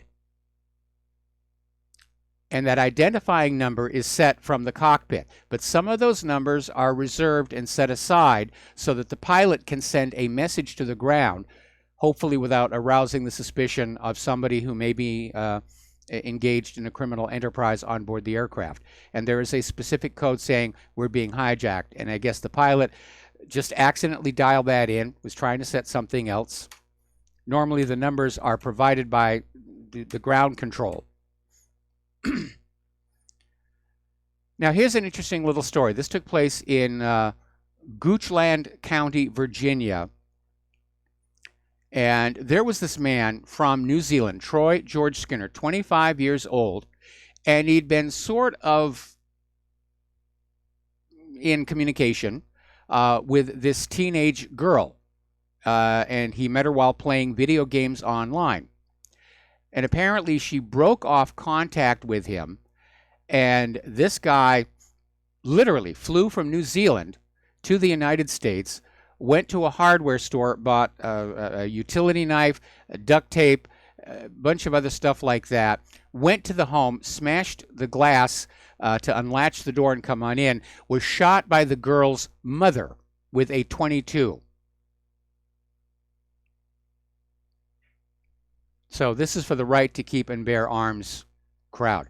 Now, as it turns out, this guy from New Zealand, yes, he was on antidepressants. So let's talk a little bit about computers now. There's a lot going on. There's a new ransomware out there called Thanatos, which is the Greek word for death. And security researchers at Cisco Talos have discovered there is a weakness in the Thanatos ransomware code that makes it possible for victims to unlock their Thanatos encrypted files for free without paying any ransom in cryptocurrencies. And they have released this tool. It's out there. So at least somebody's trying to do something about all these cyber criminals. Meanwhile, there's a new flaw been discovered in WordPress that can give attackers full control over the site. And the vulnerability resides in one of the core functions of WordPress that runs in the background when a user permanently deletes thumbnails of an uploaded image. Researchers found that the thumbnail delete function accepts unsanitized user input, which could allow users with limited privileges of at least an author to delete any files from the web hosting. In other words, they're gaining admin authority. Now, Facebook has come out with a new idea. They filed a patent by which they want to spy on you while you're watching TV commercials. And I understand that advertisers want to know if you're really watching their commercials. Berg scores like the Nielsen's can be very, very inaccurate if the TV is on and people aren't actually there. But Facebook's patent basically hides an ultrasonic audio signal in TV commercials that would turn on the record function in your electronic devices. At which point, when the commercial was over, the recording made during the commercial would be sent to the advertiser for analysis. And that is really kind of creepy. And I think that's a little bit over the top. Now, Claire and I talk about the commercials all the time when we watch it because, well, I used to work in the business. Okay, the police are still having their news conference, and they say they have the suspect in custody. I'm still not seeing anything about name or possible motive. Frustrated Google Home users are saying their smart speakers are failing to answer their questions and switching off their morning alarms. And apparently, users worldwide were saying queries were met with, there was a glitch, or sorry, something went wrong, try again in a few seconds, and the device simply refuses to work. And many users said the glitch meant that their morning alarms on their smart speakers failed to go off. Now, Google has said they've corrected the issue, saying it had also affected some of its Chromecast TV streaming devices. Don't they test this stuff before they put it on out there? I really wish they would.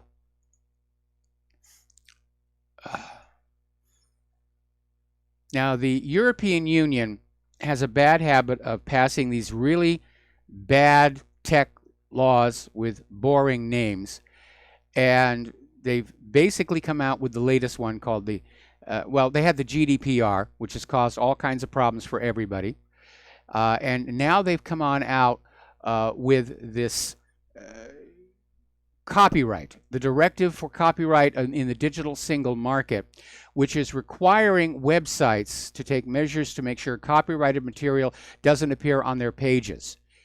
And it's requiring websites that allow uploads to have filters in place to identify copyrighted information or copyrighted material. There's only one problem with that. First of all, the filters aren't perfect. They're grabbing stuff that are parodies and look-alikes and sound-alikes, but not the original copyrighted work. And it also basically ends the process of people doing memes, where you'll take like a photo of Donald Trump and you'll add a caption, and that's been considered an acceptable use. Now, here in the United States, we still have the fair use doctrine of our copyright law, but it basically means that a lot of material produced outside the European Union won't be able to get into the European Union through those filters. In other words, the EU is waging war on what it is that makes the internet the internet. And we know that corporate media wants to turn the internet into just another content delivery system. Don't want us sharing information with each other.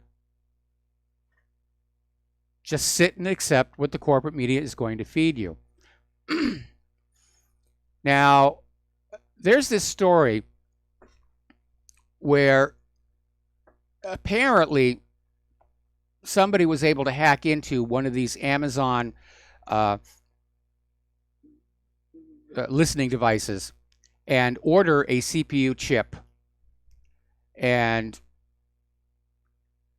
it basically was 195 pounds that the people were charged for.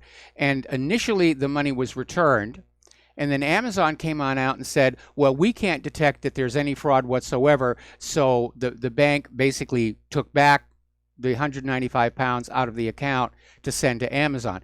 And this resulted in a lawsuit, which was finally won after a huge amount of time in the courts, when it was pointed out that the source IP for the request for the chip was not the IP owned by these people. And the lesson here really isn't that there are cyber criminals out there, because we know that, but because companies that are as large as Amazon really don't care about providing decent customer service. They don't feel they need to. And that's true of any monopoly. You know, we don't have to, we don't care, we don't have to. Where else are you going to go? Facebook has that attitude, Google has that attitude, YouTube has that attitude, Twitter has that attitude. Now, the Amazon shareholders, on the other hand, are going a different direction, and they're calling for a halt of Amazon's facial recognition system to police. And they may not feel that it's good for the Amazon brand. They had the same issue over at Google, where some of the workers were going to quit over Google getting involved in the military. But the real issue with the facial recognition, it's not reliable. It's the latest whiz-bang technology, and salesmen who don't really know how well it works or not are going to sell it to managers who really don't understand how it works at all. And everybody will make money and they'll be happy. But every time these things have been put into place, they generate tons and tons of false positives. It's not a reliable system. And I can understand why some Amazon shareholders are saying this may not be a place where we want to go.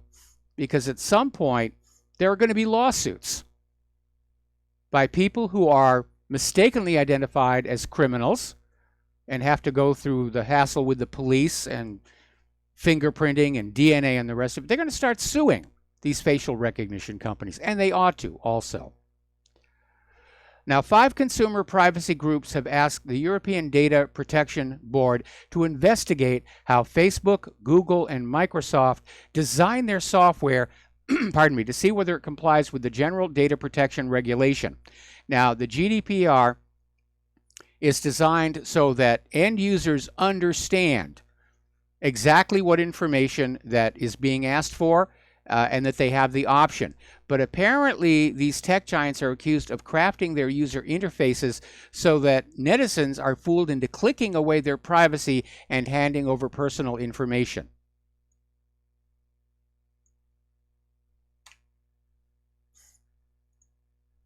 Now, Mark Zuckerberg has been branded a dictator by 6 rebel Facebook shareholders with $3 billion worth of stock. That's a huge block. And they're calling for him to step down after all the privacy scandals. They think it's time to have a new CEO, and they're concerned about his almost complete control of voting rights, which means he does run the place like a dictator. But there have been scandals. People are leaving Facebook. It's costing them business. It's costing them advertising. Okay. Getting on back to the Capital Gazette, the Fox News lower third is saying police recovered what they thought was an explosive device.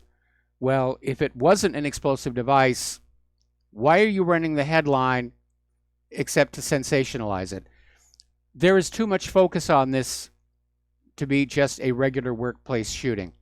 And I'm really starting to think this is being set up for something, that we're going to be told this white male in his 20s shooter is a conservative. He reads whatreallyhappened.com. He listens to Republic Broadcasting. See, those are the bad people.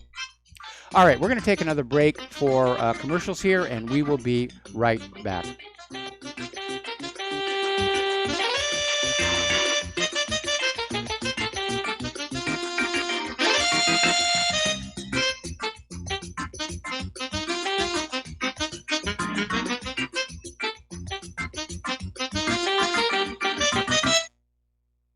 Corporate media dominates the American opinion. Finding independent voices that counter this avalanche is becoming increasingly difficult. With the endless corruption running rampant throughout our government, independent voices are needed more than ever to battle the offensive against our freedoms and liberties. As a listener of RBN, no one understands this concept better than you.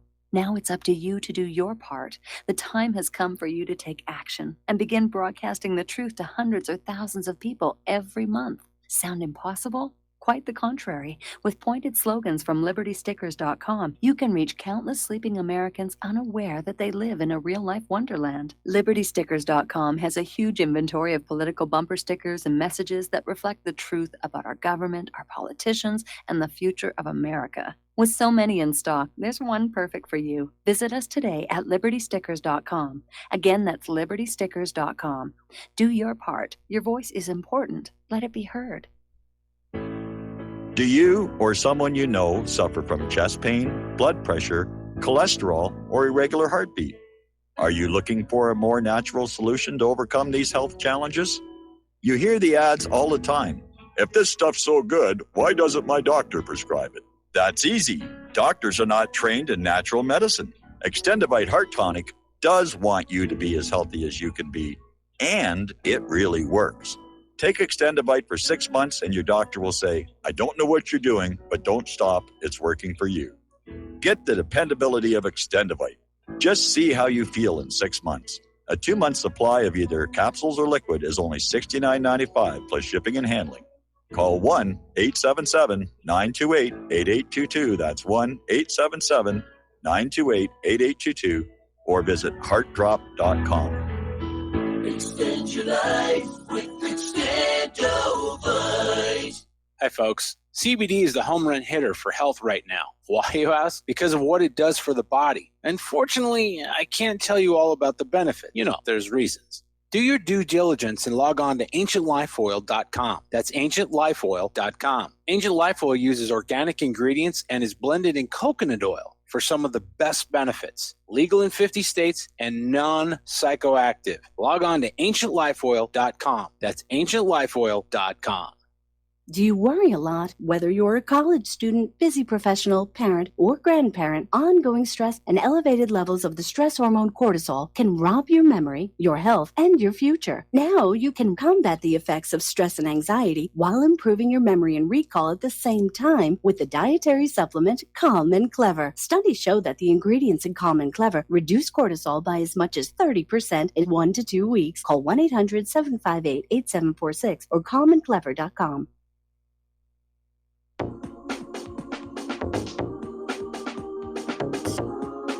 What really happened with your host, Mike Rivero.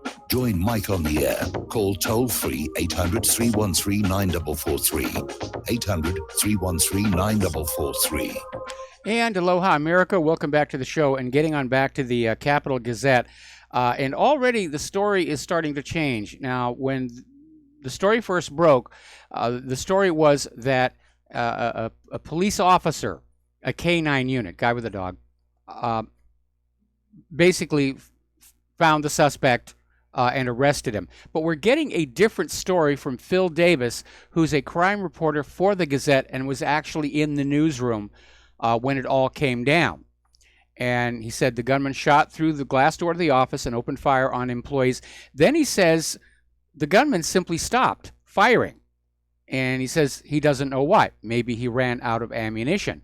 And then he says moments later, cops descended on the newsroom and surrounded the shooter. It's like he wasn't even trying to escape. All right, getting on back to the world of computers. This is a great story. I absolutely love this. This is over in Great Britain. Homeowners in the area between Cardiff and Newport basically set up their own broadband internet. They put in thousands of hours of volunteering, digging more than 7 miles of trenches to install their own optical cables.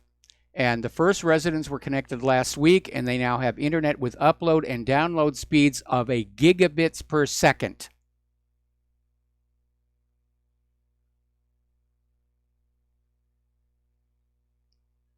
So I think that's pretty good.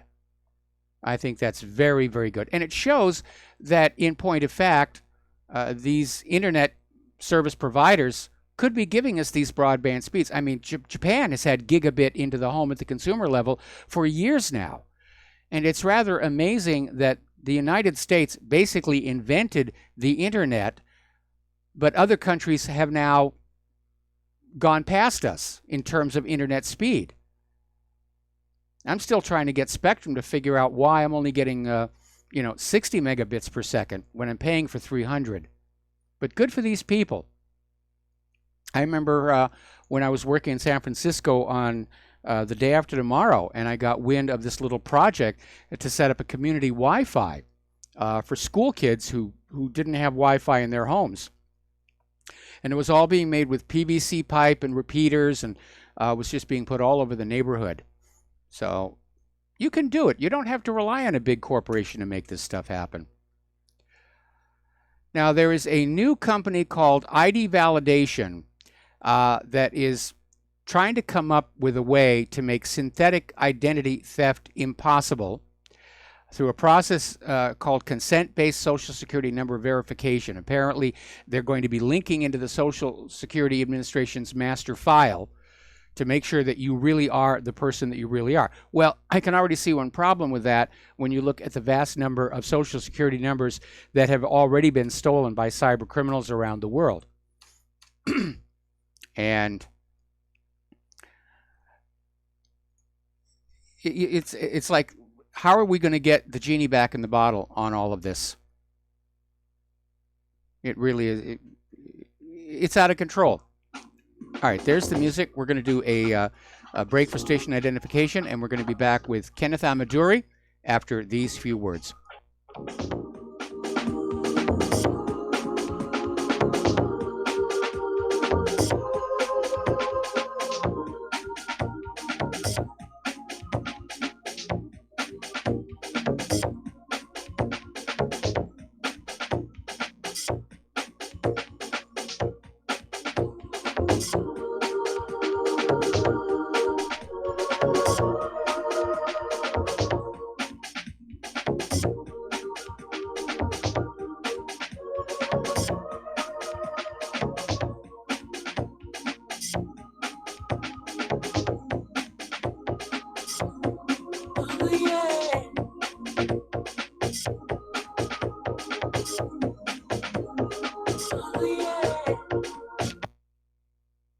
Homeowners, are you in foreclosure, expecting to be served with a foreclosure lawsuit, or suspect your lender has coerced you into an illegal mortgage transaction?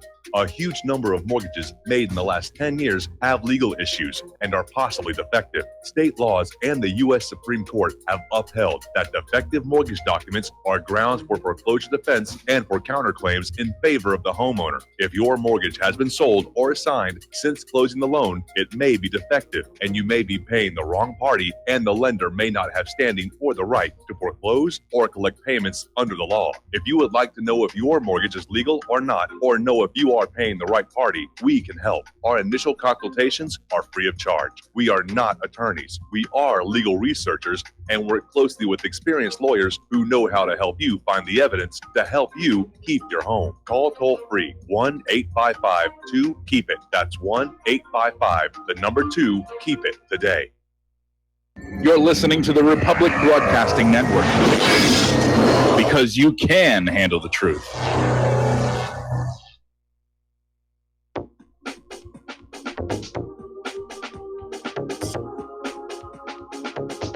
What really happened with your host, Mike Rivero. The history the government hopes you never learn. Here is your host, Michael Rivero. And aloha, America. Welcome back to the show here. And before we get to our guest here, I have to mention this. Yeah, this thing over at the Capital Gazette is starting to feel like a psyop, because only just yesterday, the Southern Poverty Law Center, which has been under serious criticism lately, came on out with an article about how Milo Yiannopoulos is telling reporters he hopes angry conservatives start assassinating them. And the SPLC is saying the alt-right 1488ers love the idea. So yeah, this is starting to feel like it's another psyop. Anyway, joining us on the phone right now is Kenneth Amaduri. And Kenneth, thank you for spending time with us today. And why don't you start off by briefly telling our listeners a little bit about yourself, and then we'll get into the topic of discussion for today. Hello, Mike, and hello, everyone. Thanks for having me on. I am the host of the Crush the Street podcast. I started Crush the Street about 8 years ago. Really trying to educate people and getting people out in front of the trends. And the beautiful thing about the internet is that it really leveled the playing field when it came to media. And that's this decentralized nature of media and information. It really took it out of the hands of the mainstream in so many ways. And I'm fortunate, I'm very grateful, even for something like YouTube. As much as we complain about the censorship and the things that are going on with YouTube and Google, it was the step in the right direction. And the internet has obviously infinite amounts of opportunities to get information out there, and I'm very grateful for that. We spend our time educating people on trends, on sound money. We've covered cryptocurrency largely for the last while here, getting people in early. And now we're switching our focus, really covering artificial intelligence, and I believe this is going to be a big trend going forward here. Well, let's get our definitions down here, because if you're my age, when you think of artificial intelligence, you tend to think of HAL 9000 in 2001: A Space Odyssey, or Vicky in iRobot, or of that ilk. But basically, there's a new term that covers the idea of a sentient, self-aware system, and that's artificial general intelligence. And as I understand it, artificial intelligence now has been sort of redefined to refer to any program that is capable of self-learning and self-modification, even though it is not self-aware or sentient by any measure that we would look at, where there are now artificially intelligent systems that might not pass the Turing test. Yeah, and it's all about the development of it. Technology is just advancing. We're going faster than Moore's law, and if you're familiar with that, the chips, the transistors getting down to the atomic level, and then right when you thought physics couldn't go any further, you have quantum physics, and you go beyond that, and now there's this like infinite amount of technological advancements that can happen now. And again, going back to the internet is this historical ledger of all human knowledge, from the beginnings of time, and humans have the ability to tap into this knowledge. With a cheap internet connection or pulling up to your local McDonald's, you can access the internet. But can you readily take in all this information, comprehend it, infer, and make decisions on it? And that's where artificial intelligence is going, is you're having these machines that are capable of, essentially infinite amounts of potential. We don't even know what we don't know, and able to do so on the internet, constantly updating. And I mean, there's so many things that, technology is signaling for. And I think the real implication for people, especially when it comes to finances and money, is it's going to be a major disruptor for jobs, a major disruptor for careers, people who aren't ready for it. And that's one of the things that I'm passionate about is getting people aware, because it's happening so fast. And I think people are going to underestimate how quickly changes are going to happen in artificial intelligence and what to even expect. Well, I mean, you're certainly right about the technology leaping ahead. I mean, I'm 65, about to turn 66. I'm sitting here with an iPhone and an iWatch and all this computer equipment around here. When I was a kid, I would have never even dreamed that any of this was possible. So maybe I appreciate it more because I remember a time when it wasn't just everywhere. And a lot of younger people just sort of take it for granted. It's just the way the world has always been. Like my generation took for granted airplanes and cars. Let me jump in right there. I mean, it's just such a powerful thing, and just an example of how these artificial intelligence machines, these robots, they're becoming more like humans. And to the extent to which that is happening and will happen is unknown. But maybe you're familiar with Google's AlphaGo and it beating the world's best Go player. And this game is, similar to chess or checkers, but there's there's as many combinations for moves as there are atoms in the earth. So it's a very, very difficult and tricky game. And a lot of people would say it's actually more difficult than chess. There's more combinations than there are atoms on the earth. And if you remember chess, the chess master, or playing checkers on the computer back in the 1990s, that game was pre-programmed, every single move. They were unable to pre-program the machine that played against the world's smartest player. But what they did was they started off with a blank slate that was able to learn like a human brain and update and get smarter and smarter and smarter. They had it play itself like 10 million times, and it advanced beyond the human brain. And so the implications of artificial intelligence is that they're not going to be doing menial jobs as they did maybe years ago. They're going to be going into high-level jobs, analyst-type jobs, and gathering data, gathering information for us. I mean, even the Alexas now, these are personal assistants in our house spying on us, right? Yes. But how much data can they collect on us? They know when we're going to the bathroom, when we're leaving, what the temperature is outside. They can essentially predict everything that we're doing, and for convenience and I guess quote unquote luxury, anticipate those things and make our lives more efficient, but at the sacrifice of privacy, of our personal privacy. I think that's a concern for a lot of people, is the privacy issue. We had a couple of stories in our show today about how Facebook is now working on a system to literally record you in your home on your smart device while you're watching TV commercials, so that the advertisers can better evaluate how the commercials are working on you. And I understand the motive for that because I used to work in advertising many years ago. But to me, that is a little bit intrusive. But again, the younger generation seems to be handling the loss of personal privacy a lot better. They're just sort of accepting it as this is just the way the world is. You watch your TV is watching you, forgetting the implications of that from George Orwell's 1984. We know the technology is going to be moving on forward, but you raise an interesting point that rather than be the assistants to humans, these AI systems are going to perform so much better than humans that we humans are going to wind up working for them, replacing cards and making sure the cables are plugged in tight. Yeah, I think I think that's the way technology is going to go. It's signaling this, and it's a slow progression.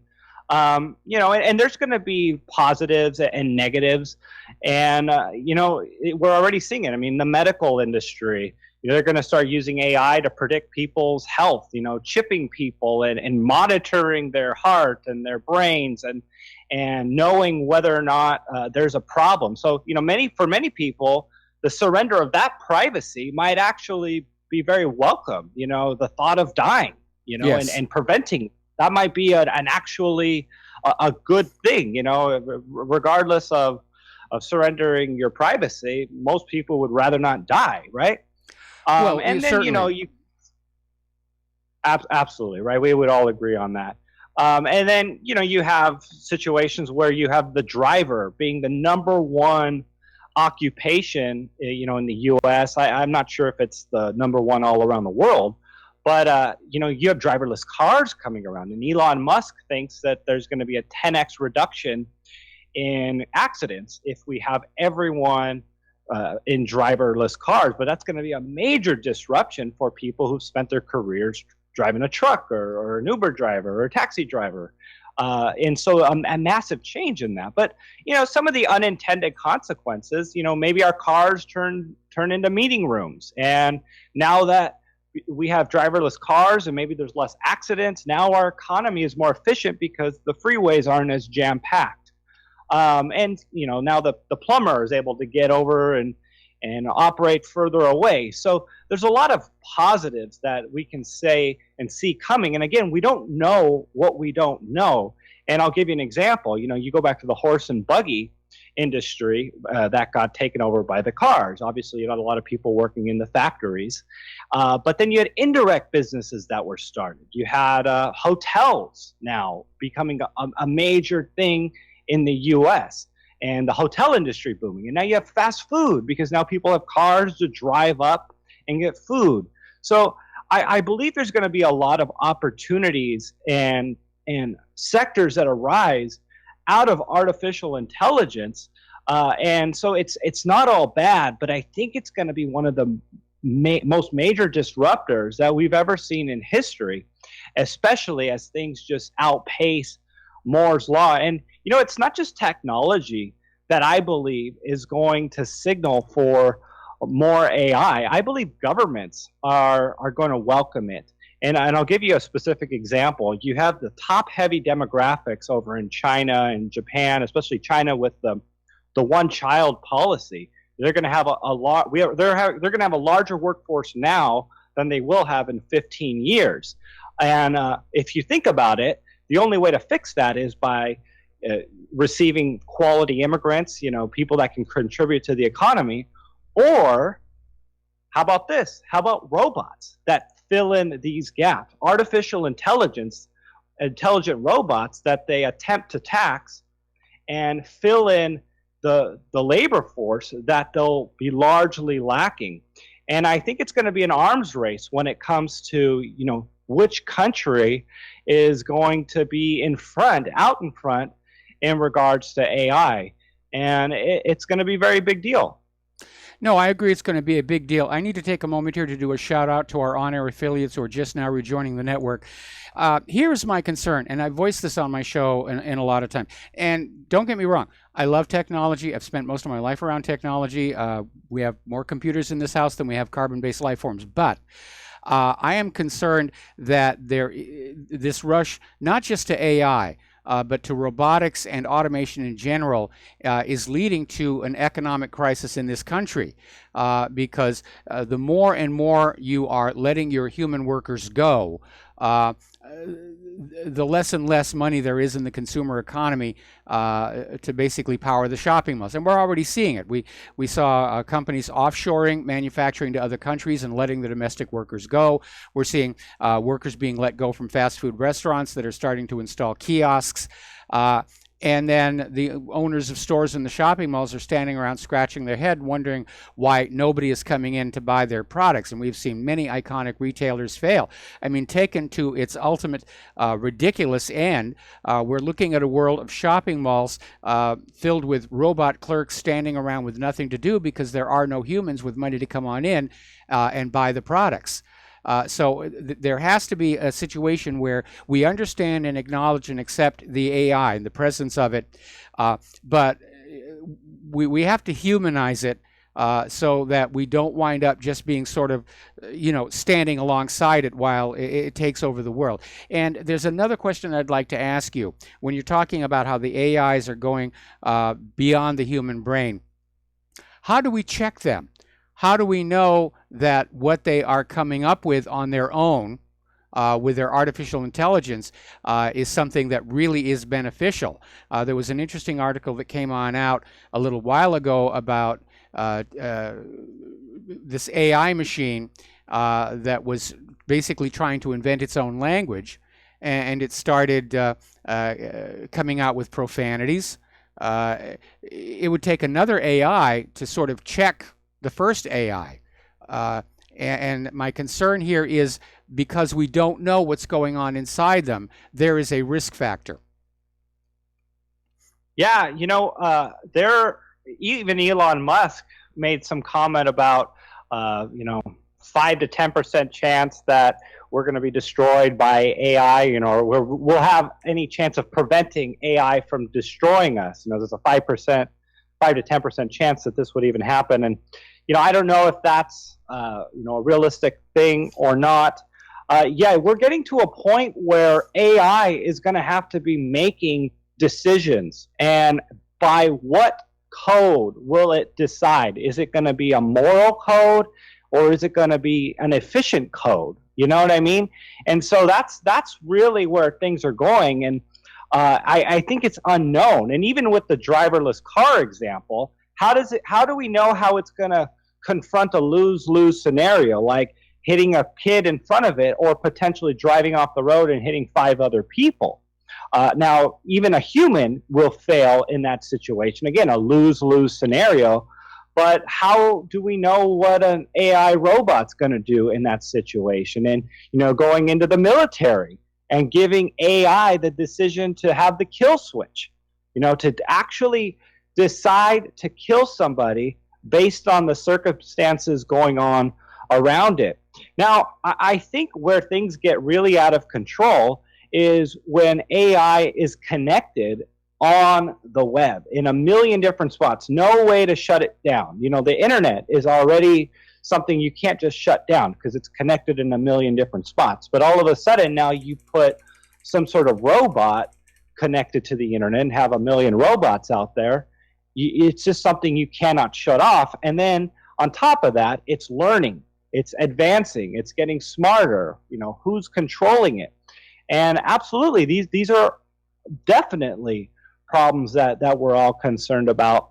But the problem is I don't know if there's any stop to it because people are going to be doing what is more efficient for them, what's more efficient for the economy. The entrepreneurs are going to be doing what's more efficient. Well, they're going to be doing what's more efficient for the owners of these AI machines here. And one of the videos that I've done before was pointing out how one way in which computers are already ruling the earth is in the global financial system, where these CEOs and executives in Wall Street are standing up there thinking they're masters of the world, but the actual decision-making for financial transactions has been put onto computers. And I don't know how much AI is involved in the computer systems on Wall Street, but again, their prime directive, if you will, is to generate more profit. And secondary considerations about whether this or that product might be harmful to the environment or harmful to the customer may not even factor in.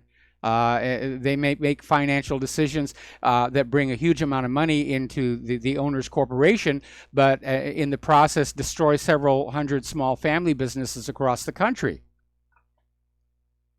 Yeah, no, and that's what we initially think is going to happen, right? And I'll remind you that the U.S. economy was 80% agriculture in the 1800s and 2% today. And the question is, oh my gosh, machines are going to do this job, and it's only the people that own the machines that are going to make money, and what else is everyone else going to do?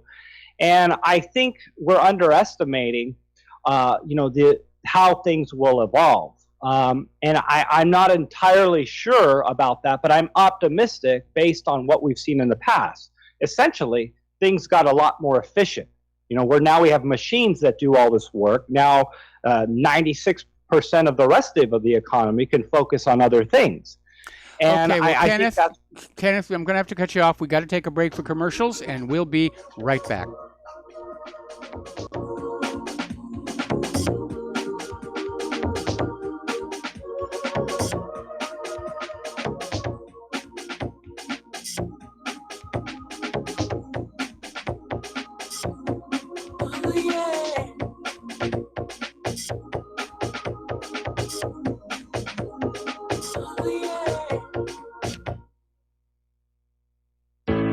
Many people write us about their experience with Extendivite.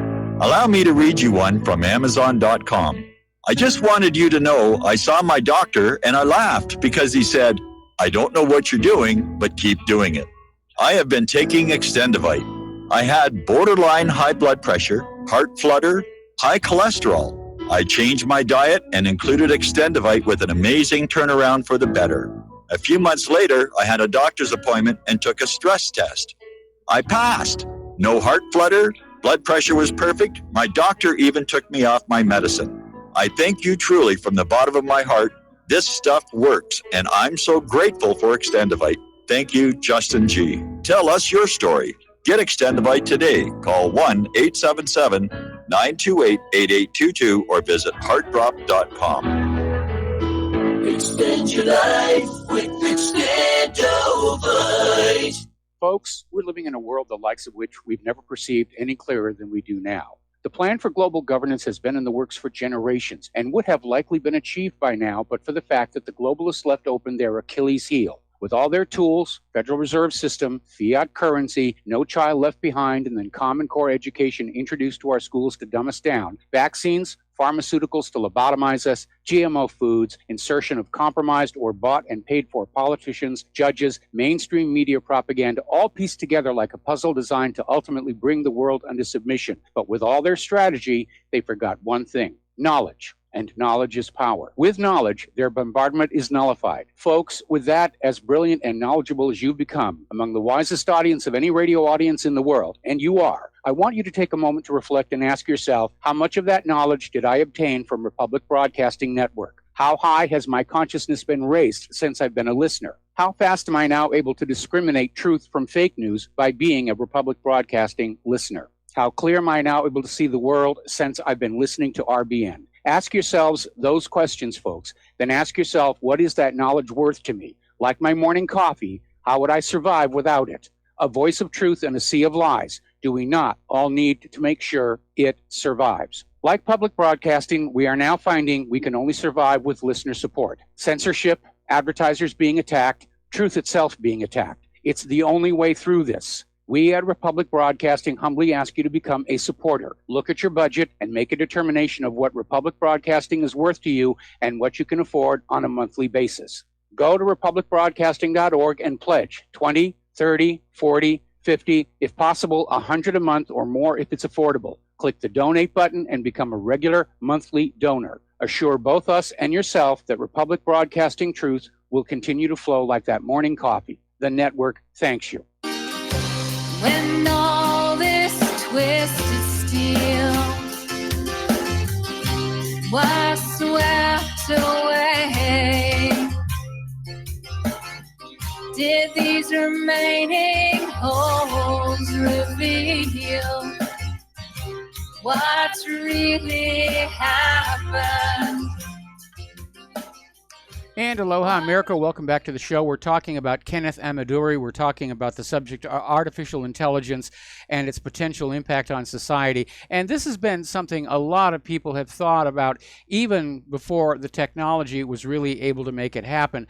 And the first name that obviously comes to mind is Isaac Asimov, who wrote the original iRobot, which had the 3 laws of robotics, which were these safety instructions hard-coded to keep the robots subordinate to humans. And that raises the question of how, in a self-learning system, do you code for a moral conscience or a soul?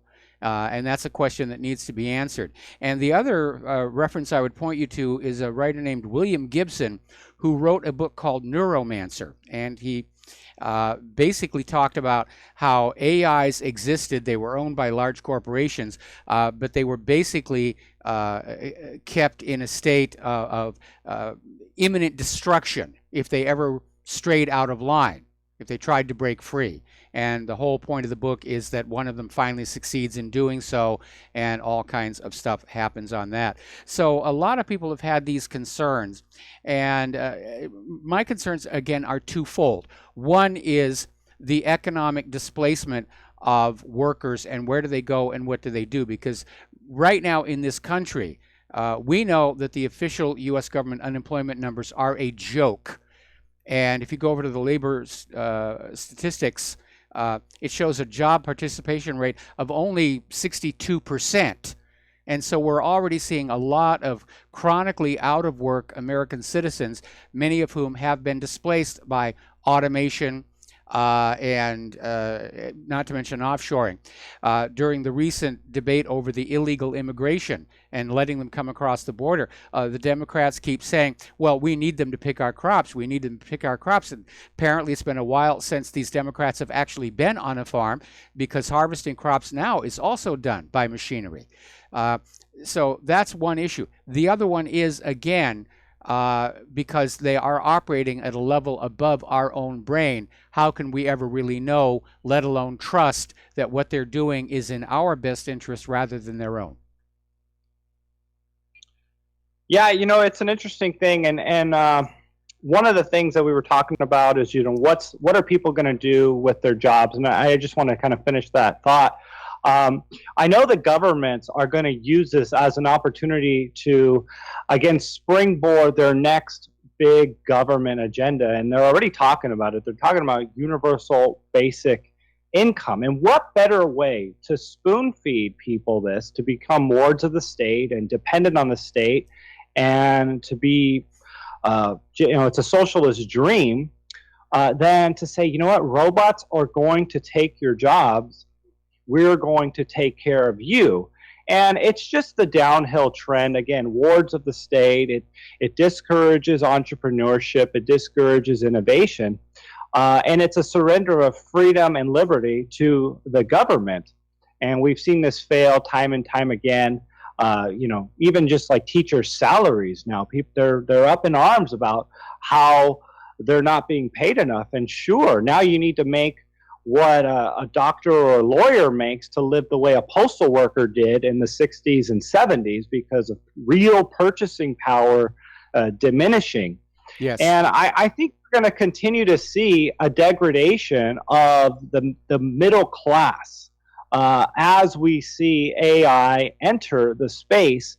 But there's two sides to that, because there are going to be more efficiencies, and there's going to be opportunities that arise, and people are going to live longer, hopefully, if it's used for the good, and they're going to have more help, and one person will be able to move the needle a little more with the help of artificial intelligence. And I'll also point out that there is this attempt to merge humans with AI, so that it's not AI versus humans, and this might be really the real combat. And the talk is, and I know people are going to hate this, they want to chip people. They want to tap into your brain and tap into that. And if somebody learns something around the world and you want to learn that, it basically updates into your brain. But they're talking about it going even further beyond that. Well, they're talking about before we go beyond that. I mean, I see a real problem with that. And now, in the early days of computers, people like to call them electronic brains. But as we've learned more about the brain and learned more about computers, we understand that they operate in totally different ways. And with apologies to neuromancer and William Gibson, the idea that there is a single point in the brain that you can attach a chip to that would allow the exchange of information doesn't really seem to match what is known about the way the brain works, which is where the information is almost holographically stored. Everything you know is everywhere inside your brain at the same time. So that's going to be an issue, I think. Anyway, we got to take another commercial break. Stand by, and we'll be right back after these few words.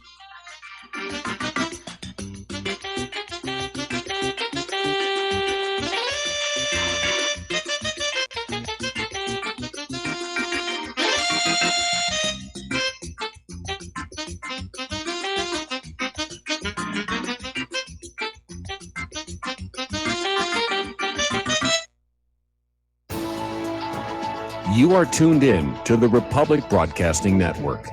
Visit our website by going to republicbroadcasting.org.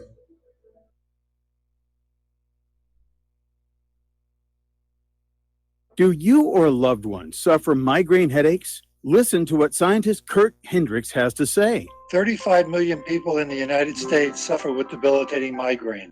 If you or a loved one are one of them, you need to know about MigraLief. Hi, I'm Kurt Hendricks, the scientist that formulated and patented the MigraLief migraine formula. MigraLief is a non-prescription dietary supplement recommended by neurologists, pharmacists, and pediatricians to address nutritional deficiencies in both adults and children over 2 with migraines. Try MigraLief for 3 months and see the powerful difference it can make in your life, or get your money back, no questions asked. Go to MIG911.com or call 800-MIG-7354. You can change your life today. So if you suffer from migraines, don't wait. Call 800-MIG-7354. That's 800-MIG-7354 or visit MIG911.com. Did you know that neither the American Medical Association nor the American Bar Association were established to benefit the American people?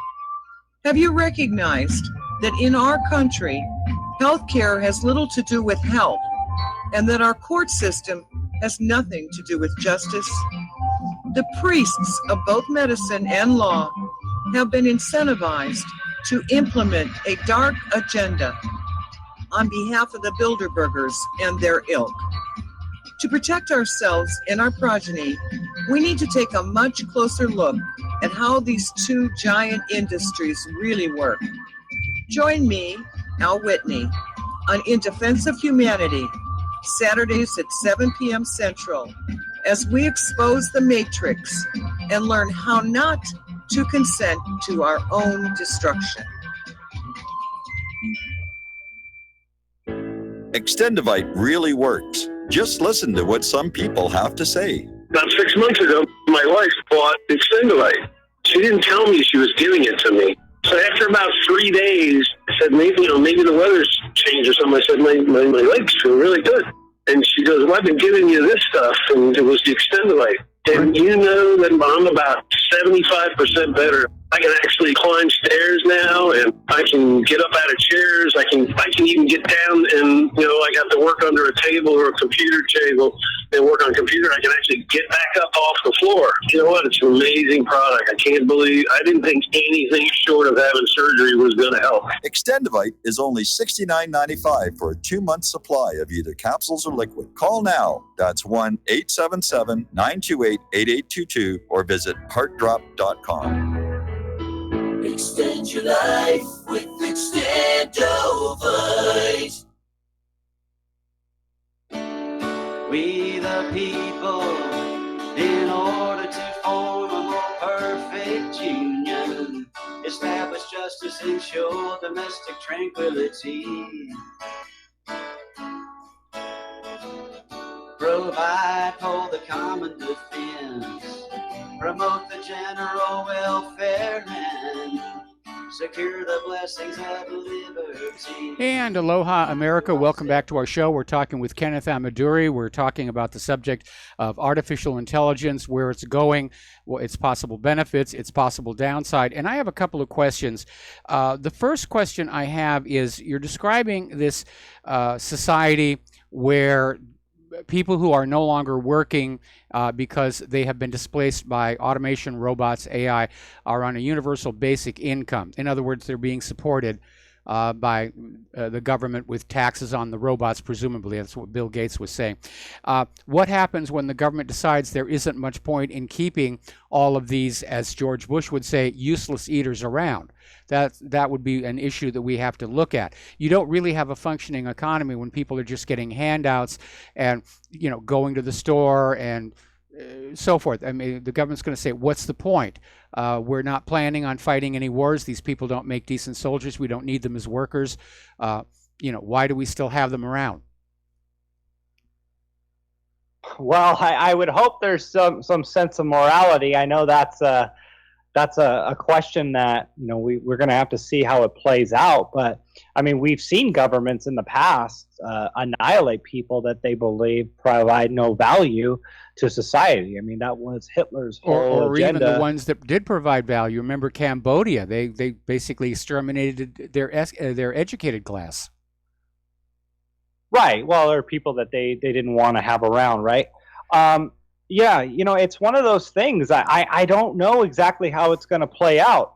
And it's kind of like, you know, we always want to assume that the free market, and I am a capitalist, I believe in it, but we always want to assume that what would happen naturally would also be what's best for everybody in every perfect scenario, right? I mean, but a natural, something natural happening like a tornado or a hurricane is, sure, it's natural, but it's devastating for whoever got hit by it. Well, remember Albert Malthus, who basically said, you know, our natural instinct is to reproduce as much as we can because sex is a lot more fun than dying. But we understand in the long run that is going to be a very negative thing. Right now, scientists are estimating that we only have about 60 years of usable farmland left. Yeah, and I can definitely see some sort of push to, you know, exterminate and to control the population, and especially if, you know, the elites at the top have these AI robots doing what they want them to do and sustaining their lifestyles. I'm sure there's some sort of plan or potential for something to happen, but, you know, I definitely don't have, you know, some sort of extreme prediction as to what I think is going to happen to the people, other than, you know, if somebody really, really immoral gets in control of this. Well, that's only a matter of time. It's only a matter of time. I have a long-term extreme prediction, and I'm hardly alone in it, whether you're watching Westworld or Humans on the BBC. I think we're in the process of creating our successors on this planet. Anyway, we're gonna take a couple of phone calls here because we got some callers who have questions. Dustin in New Jersey, aloha. Welcome to the show. What's on your mind? Yeah, I had two questions actually. Yeah, so if one robot can do the welding, just like with the auto industry, and also check the weld, that's two less people to be having jobs. They're not consuming. Only the robots consuming energy, but the people who are actually getting paid to consume, going out to buy other things. I think it'll crush, AI, Mike, will crush the remaining population of workers. Not all of them, but I mean, it's going to be a big success. And there's no replacing those workers that's going to be left to do nothing. Yes. You know, much. I mean, if I can just, you know, and there's to an extent, I would agree with you on this. But consider what we've seen with Airbnb. You know, there's 5 million rentals on every given day, 300,000 leases a day. So there's, you know, they're advertising 5 million of them at any given time, and 300,000 leases happen every day. It's artificial intelligence coordinating these leases. This is to a small degree, not, you know, some major high level, but for sure, I mean, to have that happen, it's for sure is AI. And how many new entrepreneurs are out there? Sure, they're not necessarily making millions of dollars, but, you know, they're having some sort of new income. And now people have the ability to travel and to stay somewhere else for cheaper. So there's definitely going to be opportunities that arise from AI. And even for people now, there's a major shortage. They're talking about people who go into artificial intelligence making $500,000 a year. So there's going to be a lot of programming of AI, probably quality control of AI, all these things that we're talking about, and many other opportunities in sectors. But I agree that there's going to be a lot of destruction, just like we've seen in the past in other sectors. We're also going to see that in AI. But again, we don't know what we don't know, and I'm optimistic that there are going to be sectors that arise from this. Yeah, but you're talking about a very narrow, excuse me, Dustin, you're talking about a very narrow segment of the population that are working on these AI machines. When you're talking about welders and carpenters and bricklayers, there's a need for them all over the country. But when you're talking about people who are developing AI, it's really a very small part of the population. And at some point, the whole point of AI is it's learning on its own. At some point, you're going to see AI software being written by other AI. Yeah. And I think that's definitely a possibility. And does it ever get out of control? And does it truly replace the human mind? And that is the concern of even Elon Musk, that says, there's a 5 or 10% chance that we'll be able to stop it from completely destroying humanity. So yeah, I don't think that that's a certainty, though, because, I mean, that's a very extreme example, and a lot of us, myself included, have been expecting, the financial collapse of 2008 to really, destroy the U.S. economy. I've been anticipating hyperinflation, and we haven't seen it yet. So I'm open to being wrong and open to seeing this play out in ways that, we haven't really seen possible yet. There's a lot of new sectors, arising. I mean, the cannabis sector, for instance, we're integrating blockchain into this, and there's tons of money to be made in the cannabis sector, as we know. I mean, $150 billion industry, and with AI being implemented into this, there's so many new businesses that need to come online, and entrepreneurs that are willing to step out and act have the ability to make some real big money here. So I think it's about nimble and anticipating what's going to happen in the future. All right. Well, Dustin, you had another question? Yeah, it was about what happens if AI gets to the point where, I don't know if you remember Star Trek The Next Generation with Data, remember or Bicentennial Man, where it's so evolved. Wouldn't that be you created a sentient life form that you just can't turn off, right? Like, because you created like a life, right? Even though it's not a human being. You know what I mean? So can we get to that point, you think? Eventually? Yeah, that's something we touched on, I think, a little earlier, but I'll reference it again because I think it's important. It's once we connect these robots to the internet is what can't be shut off. And if the AI is connected in a million different spots and on the web, it's constantly updating, it's constantly evolving, it's inferring, and that's exactly what you're talking about. Is AI basically going rogue? And that's definitely a real concern. I'd like to step in here for a second in response to Dustin's comment here. We don't really still understand what our own consciousness is, why we are conscious when we're awake, what is our state when we're asleep. It's like when you go to the Johnny Depp movie Transcendence, where they ask the AI, are you self-aware? And the AI says, that's a good question. Actually, it was, can you prove you're self-aware? And the AI says, that's a good question. Can you? And that's the really heart of the matter. We may see AIs evolve to something that we would not recognize as consciousness or sentience. It may be something totally different. But it is a process of evolution. But I think it's still a life form, though, right? Because if it can think for itself and make decisions without somebody else inputting anything, then would that have a right to live without having a kill switch? You know what I mean? I think that's something that is definitely going to start crossing people's minds. Yeah, I was thinking about that. I don't know if anyone's going to have a heart for an AI robot, and if AI robots are going to start getting, protection from the governments. We know Sophia was the first robot that got a citizenship in Saudi Arabia. Maybe you saw that, the Hanson Robotics. Sophia actually got a citizenship. So yeah, we're humanizing these robots, and how far down the rabbit hole is that going to go? And again, it's unknown. I think that we're going to start merging with AI. And when it comes to self-awareness, I think, and I know we were somewhat debating how much they can chip our brains and how deep they can tap into our neural networks. But they're already doing this. They're already testing this on rats and other animals, and they're uploading information into one animal, and it's uploading and updating in another, and they're learning things that they never knew before.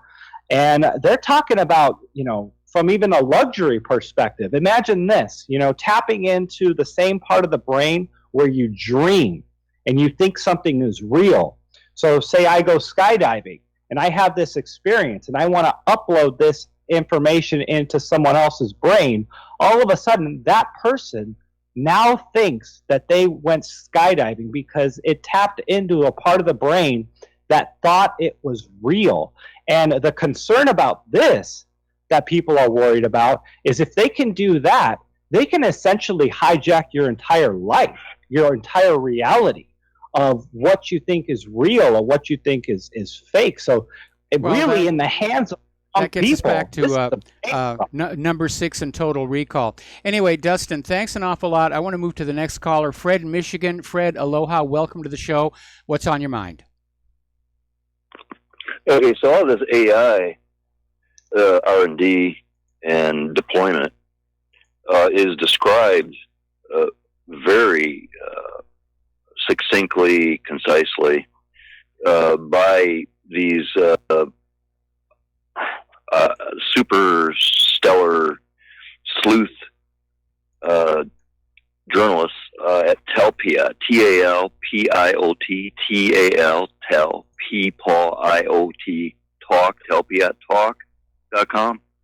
I might have mentioned the book Israel's Edge, the Talpiot program by Jason Gewirtz, Gewritz, Jason Gewirtz. I saw that on YouTube. I didn't know I didn't know about any. I haven't heard this mentioned anywhere on any of the talk broadcasts. And what these people prove with actual documents, legal documents, interviews with people in Israel, like this guy Zisafel Zohar or something like that. The Talpiot program began in the 70s when they began their espionage program in our high-tech sector, originally in the military realm. And you probably pardon me for cutting in, Fred. Pardon me for cutting in, Fred. We know about the cyber intelligence, but where does this get into artificial intelligence, which is what we're talking about here today? All of the brains, the software, it's all been sourced from Tel Aviv and Jerusalem. And all you got to do is listen to these broadcasts at TalpiotTalk.com, and they have presentations on YouTube where they get into it in very, very great detail. And before I forget, it isn't just these people and Jason Gewirtz. There's an expression, securing America, strengthening Israel. That's JINSA, Jewish Institute for National Security Affairs. Fred. Well, what better way stay on topic? Strengthen Fred, okay. The artificial intelligence thank you. industry has been. Fred, thank you. Okay. Didn't need to be taken off topic. All right, so getting on back here, because we're almost out of time. We're almost at the end of the show here. There's a part of me, that really loves the technology. I would actually love an opportunity to talk to a machine that was actually aware and sentient, a machine that passed the Turing test. But I am very concerned that whereas industrial development in the past has resulted in minor disruptions of the workforce, that in this case the disruption will be massive, and that in an automated, roboticized world, there really won't be any place for the workers to go to. And that is going to basically make them useless eaters.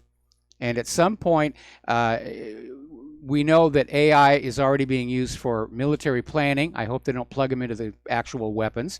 But you might see an AI, especially if they're granted citizenship, run for office. Again, an AI would look out at that huge population of people who are a financial burden and producing nothing in exchange, and say, why do we need those? So, like anything, there's a good side and a bad side to the technology. I totally think that's definitely a possibility. I think that we have to be very concerned about technology moving forward. I think we need to be concerned about the technology that is out there right now. I mean, with the personal assistants, the Alexas, the Googles that are listening to us, and the disruption that I believe is going to happen going forward in our jobs market. I mean, we were even saying it here at Crush the Street. We believe that 50% of the jobs in the U.S. and really around the world are going to be at risk of being disrupted by artificial intelligence. And as the chips settle, there's going to be some good, some bad. But I'm with you. I think there's going to be more bad than there is good in terms of amounts of people being able to sustain their livelihood. Okay, so, Kenneth, we got to take another commercial break. We're going to be gone for 3 minutes, and we'll be back with the last segment of our program after these few words.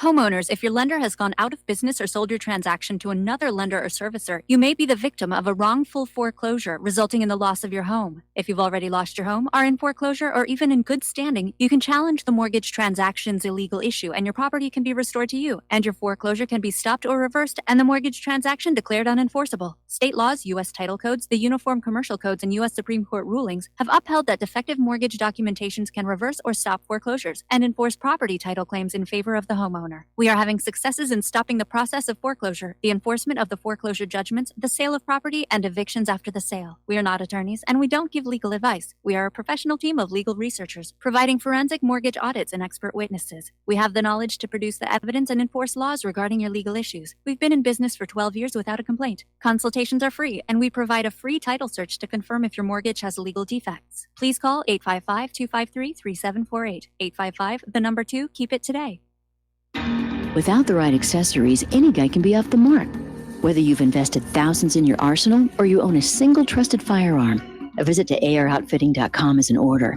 It's one of the finest online selections of tactical optics and AR parts and add-ons, like EOTech, quick target acquisition with no peripheral loss. Browse the full range of Nikon scopes and binoculars. AROutfitting.com can illuminate your world with Streamlight gun-mounted lights from keychain to large handhelds up to 1,100 lumens. Find some stability with Battenfield Tactical Bipods. AirOutfitting.com has CMMG gun parts, barrels, assemblies, handguards, part kits, and more, plus mag-full clips and magazines.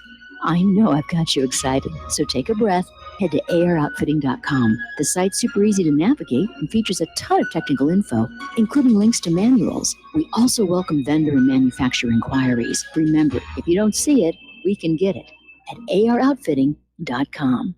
Okay, nurse, let's get this man to the ER stat. Right away, doctor. We see this every day. Heart attack or angina pain due to blocked and clogged arteries. Chelation can remove obstructions or blockages from arteries and help avoid painful and expensive surgery. Now there's Angioprim. It's a liquid oral chelation product that you take with juice. You start to feel the results fast. Angioprim increases blood flow all over the body, and that means more energy and strength to take on the day with less aches and pains. 60 years of research has gone into chelation, and Angioprim is the result. A safe and easy way to unblock your veins and arteries from buildup that slow circulation. Paging Dr. Jones. Please report to the emergency room right away. Log on now for a special radio offer from Angioprim. That's angioprim.com/radio. ANGIOPRIM. Angioprim.com/radio or call 877-882-7221. That's 877-882-7221. What this country is coming to, I sure would like to know. If they don't do something by and by, the rich will live and the poor will die. Doggone, I mean the panic is on. Can't get no way, can't draw no pay. And aloha, America. Welcome back to our show. Last segment of our broadcast today here. And we're talking with Kenneth Amaduri, and we're discussing artificial intelligence. And Kenneth, let me share with you the reason for my caution. I'm not a Luddite. I do love technology. I've spent most of my life around technology. But we have seen in the past where new technological developments are rushed out into the marketplace before it's really understood that there are problems.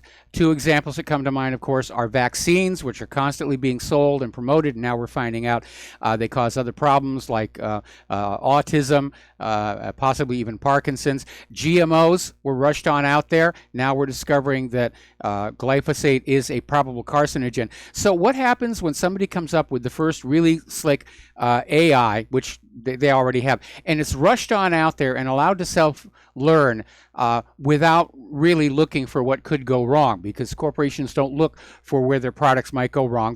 That makes the stockholders upset.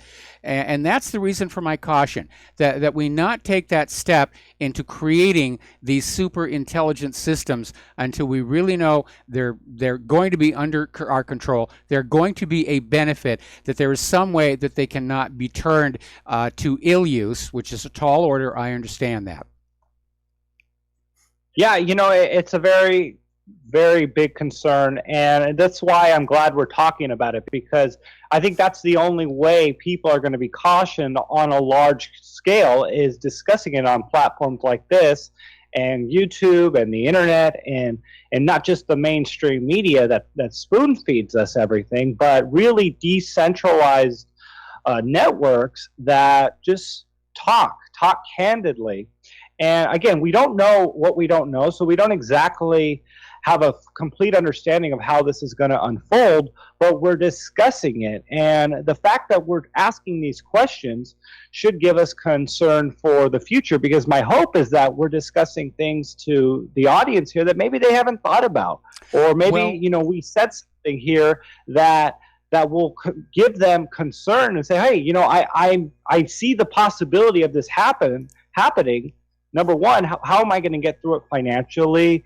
And number two, is this a threat to, my family? All right, there are two guideposts that we can use in trying to figure out what's going to happen with this new technology. The first is history, looking back at other times when there have been major disruptive new technologies. And the second is human nature itself, especially the human nature of people who are very rich and seek more money, who are powerful and seek more power. And we've only got about a minute left here. Share your website with our listeners, please. Well, thanks for having me on, Michael. I appreciate what you do here, and keep on doing it. My website is crushthestreet.com. You can get some more information on the report at crushthestreet.com/AI. We just produced a small documentary at Crush the Street discussing some of these ideas, but things are changing fast, and I look to be covering this and learning and hopefully trying to keep up with AI as much as possible. All right, well, that's our show today. There's the music. Thank you for spending time with us, Kenneth. And everybody stay tuned for John Stedmiller. He's got lots of interesting things to share with you. Please take what you learn here, share it with other people, talk to them face-to-face, use email, forget about social media. And please remember, tomorrow's show is going to be a replay. Claire and I are going to be away. Well, not really away. It's a staycation. But we'll be back on Monday. So have a good weekend, and aloha, America.